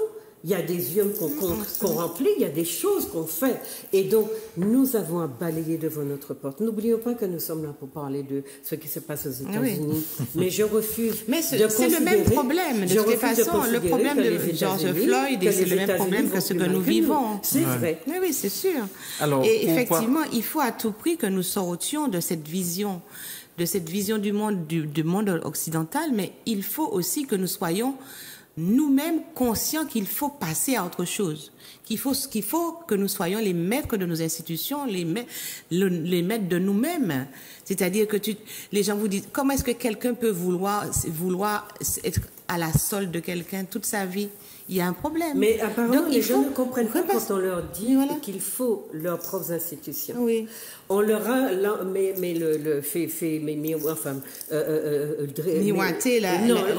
comment on dit ça? L'épouvantail de là. On leur a présenté l'épouvantail de la pauvreté d'Haïti, etc. La pauvreté des autres. Regardez, Sainte-Lucie, Dominique, etc. Ce sont des petites îles qui vivent dans la dignité au moins, parce qu'elles sont dans leurs institutions. Donc, quand on dit aux gens, il faut que vous ayez vos institutions pour être décisionnaire chez vous, maître chez vous, ça veut dire, eh bien, que votre école soit à vous, que votre église soit à vous. Votre église est remplie de saints blancs. Alors, bon Dieu fait c'est des gars inutiles. Vous n'êtes pas nécessaire, vous n'êtes pas qu'à la pose votre cas gênez tellement que vous n'êtes pas qu'à que lui aussi il est important. Vous avez besoin de bon Dieu blanc pour que vous êtes senti que vous êtes en accord avec l'univers. Vos écoles, votre police, votre culture, votre ministre de la culture qui soit au moins un monde qui connaît ça, qui m'en est un main, qui m'en est qu'à manger, pour tisser en l'autre, qui pas connaître en patate de ça, connaître un main, qui qu'a venir diriger la culture. C'est peut-être pour distribuer des subsides, pour faire que le théâtre blanc arrive à la Martinique, que les blancs aient beaucoup d'espace, que ceci, que cela. Et vous irez voir les grands concerts à l'Atrium remplis d'Européens essentiellement, des théâtres de gens qui viennent d'ailleurs, alors que votre théâtre, il est à peine vu, si jamais il est vu. Enfin, avoir vos institutions, ça signifie que toutes les instances qui prennent des décisions pour vous ne vont pas vous envoyer des Dominicains, des Haïtiens ou des je ne sais venus d'où. On va vous prendre des gens du peuple, de votre pays, qui connaissent chacun dans son domaine les besoins de ce peuple. C'est cela qui est important. Donc, si on veut que les gens comprennent ce que ça veut dire que la France dirige ses institutions, sa police, son service des forêts, son service des eaux, son service des mers, parce que la colonie lui appartient. Comment avez-vous décidé de nommer un directeur de forêt, de mer et des forêts, sinon parce que la mer et les forêts, chez les nègres que nous sommes, appartient à la France. L'école, parce que ça appartient à la France. L'église, parce que ça appartient à la France. La gendarmerie, la police, parce que ça appartient à la France. Ce sont ces institutions. Quand vous aurez décidé de devenir adulte, vous irez battre le pavé pour une bonne raison. Ça sera donc le projet d'abord. Entre nous, nous allons dire à ceux qui nous dirigent et qui c'est nous-mêmes. Oui, vous avez fait ça comme ça, on n'est pas content. Changez. Mais on ne dira pas, oui, nous avons besoin d'être dirigés par des gens qui viennent d'ailleurs. Parce que nous, en cerveau, c'est cacamol qui nous passe à diriger. Et pourquoi nous rabâcher à longueur de journée que nous visons l'excellence? On va dans les grandes écoles, on va chercher, quand il y a le Covid, dans le monde entier, un petit Martinique est perdu parmi des millions de gens pour qu'ils viennent nous parler du Covid dans chaque pays. On va faire croire que la Martinique est internationale, qu'elle est plus grande. Arrêtez le cinéma, arrêtez de nous tromper, arrêtez de nous projeter nos yeux trop loin de nous et puis de les sortir des trous. Nous besoin à dans trou pour nous continuer à garder réalité nous et agir à souille pour que nous soyons maîtres de nos institutions. Pas oublier ça veut dire institution.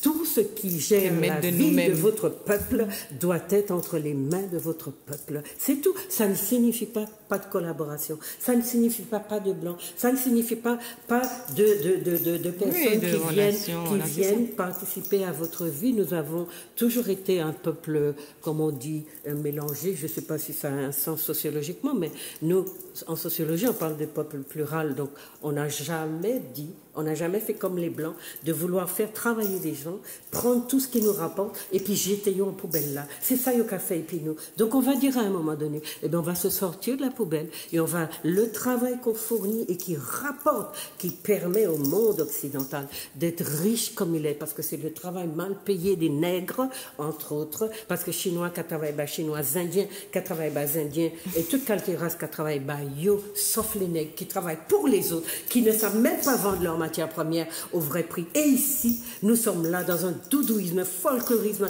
tout ce que vous voulez. Il faut arrêter. Donc, George Floyd, nous saluons sa mémoire.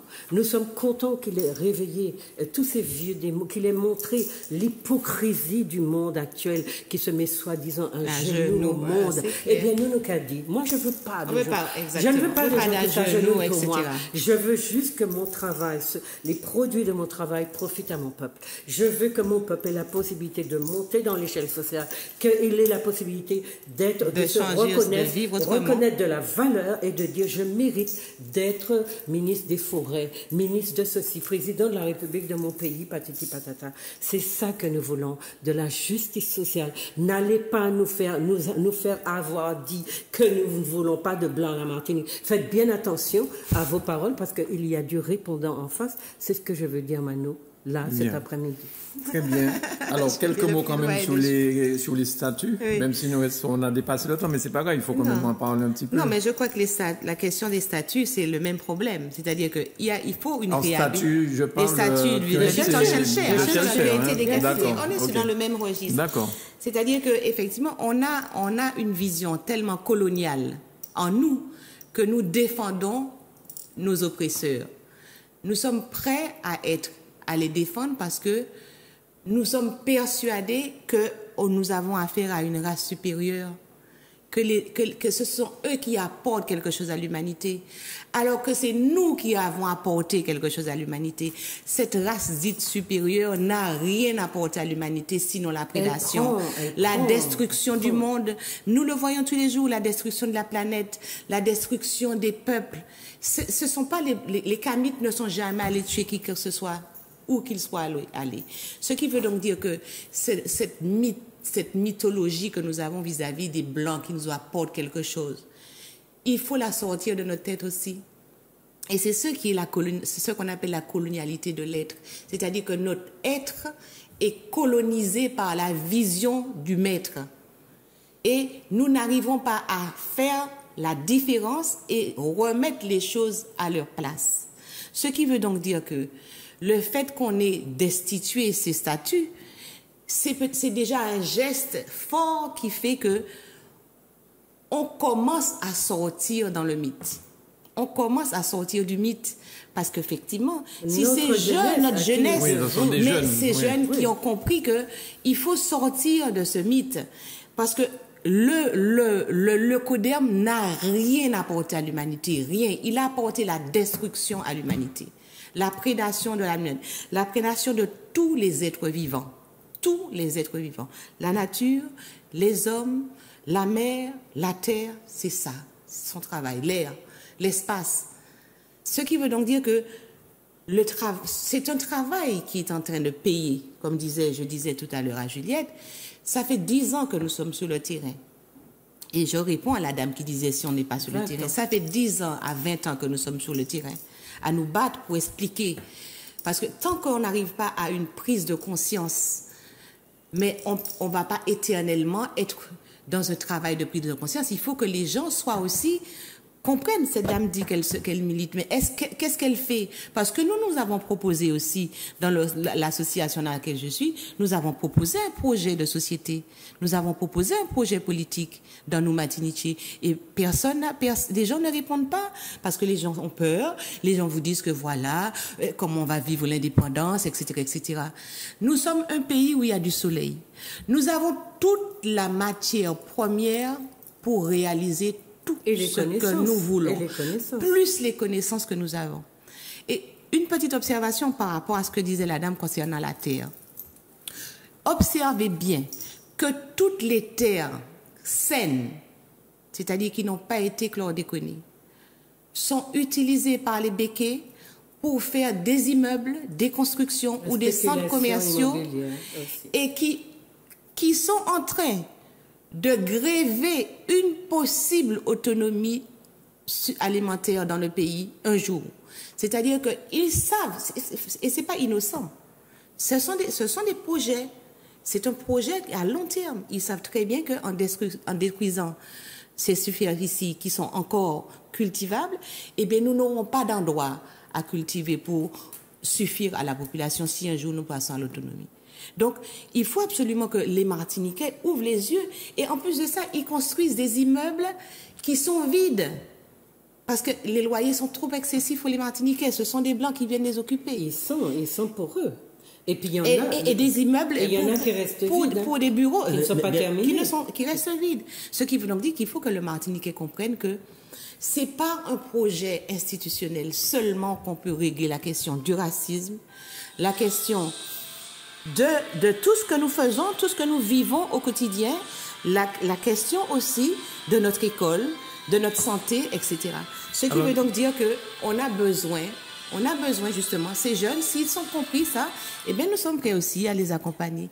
J'ai éteint, ça marche. Alors Juliette, sur cette histoire de statut déboulonné, eh bien, on va demander aux gens de regarder l'émission Raison pratique de demain qu'on a faite de mercredi 10, je pense. Voilà. Comme cette émission va être rediffusée aussi plus tard, donc c'est pour qu'ils ne s'embrouillent pas. Voilà, mercredi à 20h30, donc demain à 20h30, parce qu'on a j'ai posé la question donc à 2 jeunes qui ont accepté de venir parler de leur action. La question, moi ce que j'ai dit, c'est que j'ai été, et je le dis en toute sincérité, stupéfaite de cette unanimité de la classe, de l'élite martiniquaise. Mais quand je dis stupéfaite... Qui ont condamné. Qui ont condamné, mais unanimement. Et puis dans des termes extrêmement péjoratifs, et puis moralistes, et puis incompréhensibles. Et c'est vraiment... là que j'ai compris. J'avais toujours dit, en 2006, j'avais déjà écrit un texte qui s'appelle « Au secours de notre jeunesse » qui avait été publié dans le France-Antilles de l'époque. Parce que je sentais, je revenais au pays et je prenais un peu le pouls de la population, de ce qui se disait, et j'avais le sentiment d'une population extrêmement anti-jeune. Et quelque chose qui était tellement difficile à accepter, même quand on est adulte, que je me demandais comment les petits malheureux se débrouillaient dans une telle ambiance. Eh bien là, je l'ai revu, je l'ai ressenti, cette unanimité de leur condamnation. Et quand j'ai vu les contenus, je me suis dit, mon Dieu Seigneur, alors pour le coup, mon Dieu Seigneur, la Vierge Marie, parce que je ne comprenais plus rien.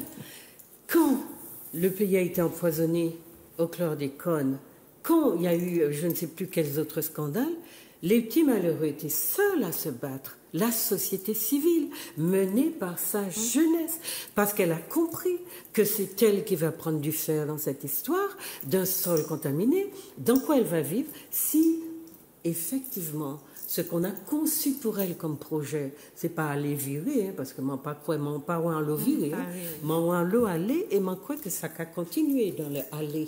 Hein? Donc la question c'est, si les gamins décident qu'ils veulent vivre dans leur pays, quelle chance ont-ils de pouvoir s'y épanouir? Et c'est ça qu'ils ont compris qui fait qu'ils sont comme ils sont.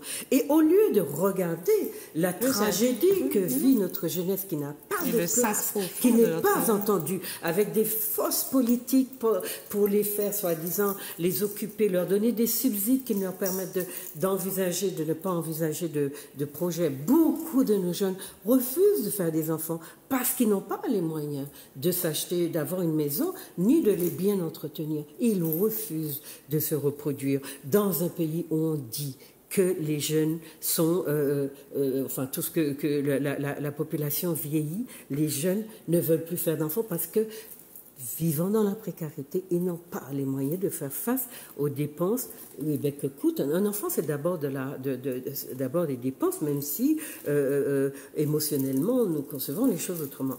Pragmatiquement, un enfant a besoin qu'on ait un budget pour l'entretenir.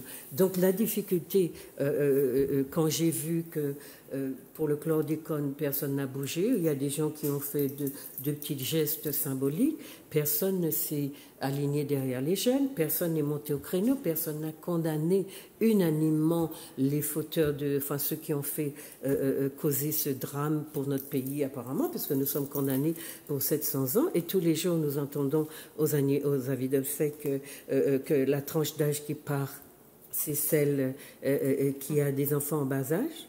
Donc ce sont des enfants qui sont orphelins très tôt. Qui est-ce qui continue leur éducation? Il y en a qui ont perdu les 2 parents par les cancers nombreux. Qui est-ce qui continue leur éducation? Qui est-ce qui va faire qu'ils vont pouvoir continuer les études, etc. Cette société radine qui n'a jamais d'argent, d'ailleurs, ça n'est pas tout à fait faux, puisqu'elle dépend des subsides qu'on veut bien lui donner. Donc il y a un problème gravissime d'irresponsabilité de notre élite. Et je le lui dis, les yeux dans les yeux, je lui dis que les jeunes qui sont en train de vous dire qu'il y a un certain nombre de choses qu'ils refusent, ce que nous avions déjà interrogé depuis longtemps, mais peut-être que nous n'avons pas eu le courage de faire. Je ne sais pas si mettre Chercher par terre résout le problème de l'assimilation, de la colonisation. Je ne sais pas. C'est juste qu'ils disent qu'au moins, vivent dans un paysage où ils se sentent reflétés, avec des gens qui leur ressemblent. Comme à la Guadeloupe, vous voyez des gens qui vous ressemblent, et vous vous dites, là, je suis vraiment dans un pays mien. Partout où vous allez à la Martinique. Et Saint-Joseph, c'est vraiment pour des Martiniquais qui sont morts dans le crash. Ce que vous avez vu, ce que vous voyez dans un carrefour à Saint-Joseph, c'est vraiment une claque à notre... Et c'est comme si nos corps sont... C'est cela qui les gêne. Notre couleur, c'est cela qui les gêne. Il faut absolument qu'ils prennent, qu'ils soient devant, qu'ils soient ceux-là qu'on voit, qu'on remplace. C'est agoulogrophale. Et cet agoulogrophalisme-là, les nôtres l'entretiennent. Parce qu'eux aussi, quand ils font de la publicité, quand ils font des spectacles, il faut qu'il y ait des blancs dedans. Il faut qu'ils mettent le blanc en avant. Dans le journal télévisé, eh bien, des fois, vous vous dites, mais c'est pas croyable. Il y a un seul blanc parmi 600 personnes, c'est lui qu'on voit, c'est lui qu'on interroge, c'est lui. Mais c'est hallucinant. On sent qu'il y a un projet derrière. On sent que ce n'est pas un accident ou des accidents. Donc, il y a bien quelque chose qui est de l'ordre d'une vaste fumisterie dans notre pays, qui est entretenu par nous, par notre élite, et qui fait que quand la question de Schellcher, que les gamins présentent comme un colonialiste, écoutez-les demain à l'émission, et présentent comme un colonialiste, ils disent pour quelles raisons ils n'en veulent pas. Et ça n'est pas entendu. Notre élite, moi, il y a vraiment une élue de la ville de Fort-de-France qui m'a profondément choquée. Et j'espère qu'elle va revenir sur son discours. Parce qu'on ne peut pas être, j'allais dire martiniquais de fraîche date, une minorité dans la population, et venir donner des leçons aux gens, parce qu'ils sont panafricanistes, ils ont le droit de se revendiquer de leurs racines. C'est pas parce qu'avec votre enseignement d'histoire, vous ne leur avez pas appris d'où ils venaient, qu'ils vont mourir ignorants de cette histoire parce que vous n'avez pas joué votre rôle. Ils ont le droit d'être panafricanistes, comme vous êtes assimilationnistes, comme vous faites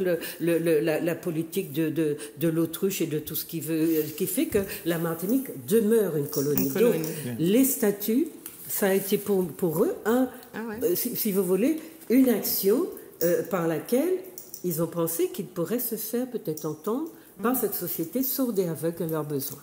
Voilà, donc nous allons terminer, mais avant, je voudrais, Grégory, que tu nous présentes les livres d'Esmeralda, Juliette, s'il te plaît, pour qu'on puisse peut-être nous en dire 2 mots.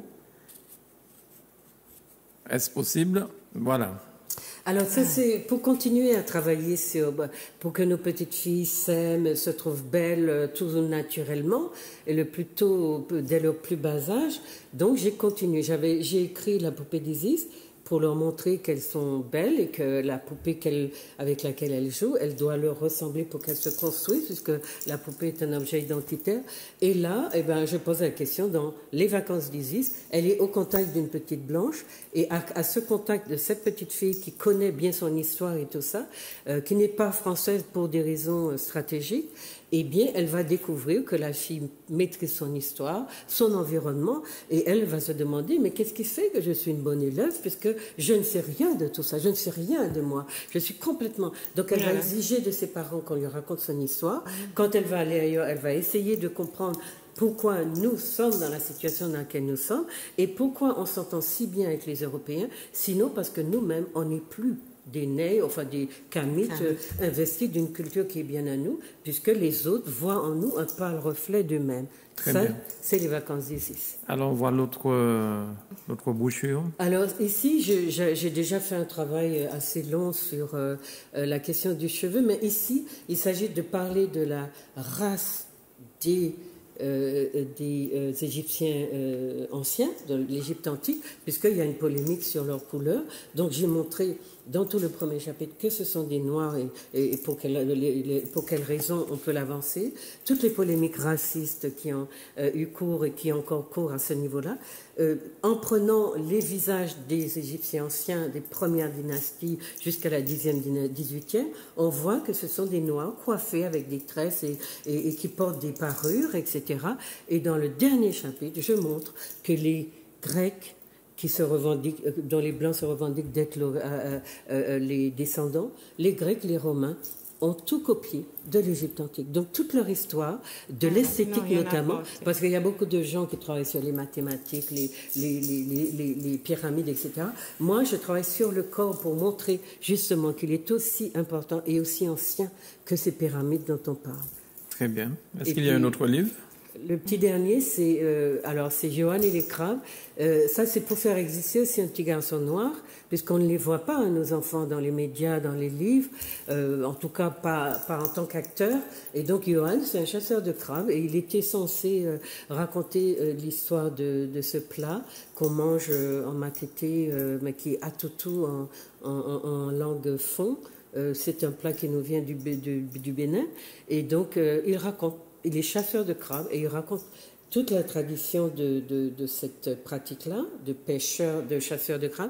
Et puis à côté de ça, il a lu un tas de livres, depuis les anciens, le Père Là-bas, etc., de gens qui racontent ce qu'ils ont vu quand ils sont arrivés ici, avec les Amérindiens, avec d'autres gens, et pourquoi justement, enfin, son but, c'est de montrer qu'au fond, la façon qu'on a de manger les crabes, les Caraïbes ont bien mangé des crabes, mais ils n'ont pas mangé les crabes comme les Africains, les afro-descendants l'ont fait, et c'est une histoire qui est pédagogique pour les enseignants, pour les parents et pour les jeunes, surtout de l'âge de... Alors on peut trouver ces livres où, Juliette ? Alors, je donne d'abord un lien pour me demander l'information. Les deux, pour les jeunes, les ados, vont arriver peut-être courant juin. Celui-ci, on peut le trouver à la librairie antillaise, la question de cheveux d'appoint, on le trouvera à la bibliothèque. Et puis j'ai un live, une émission bientôt avec Atrium. Je vais vous raconter un peu le contenu de ce livre-ci, d'accord ? Donc suivez ce qui sort à l'Atrium et vous verrez. Donc librairie antillaise, autrement, vous m'écrivez à info@julietteSmeralda.com et je vous répondrai. Quand le livre sera à la Martinique, je vous dirai où vous le trouverez, mais il sera de toute façon aussi à la librairie antillaise. Et on vous le dira aussi à Zouk Télévision pour vous faire savoir que le livre est ici. Voilà. Merci beaucoup, Milka Valentin. Merci bien pour cet échange. À Juliette Smeralda, merci beaucoup. Merci. Je pense que les téléspectateurs de Zouk Télévision, aujourd'hui, nous étions aussi sur Facebook en direct. Donc je pense que le monde nous voit maintenant grâce à Facebook et on aura peut-être des retours par rapport à cette émission. Et peut-être en faire une autre pour parler des statuts et de l'indépendance éventuelle de la Martinique. Merci beaucoup à toutes les deux. Merci. Ce fut un plaisir, mesdames. Merci. Merci à vous de nous avoir suivis. Merci à Grégory et aussi à François. Je vous souhaite de passer une excellente nuit. Bye bye.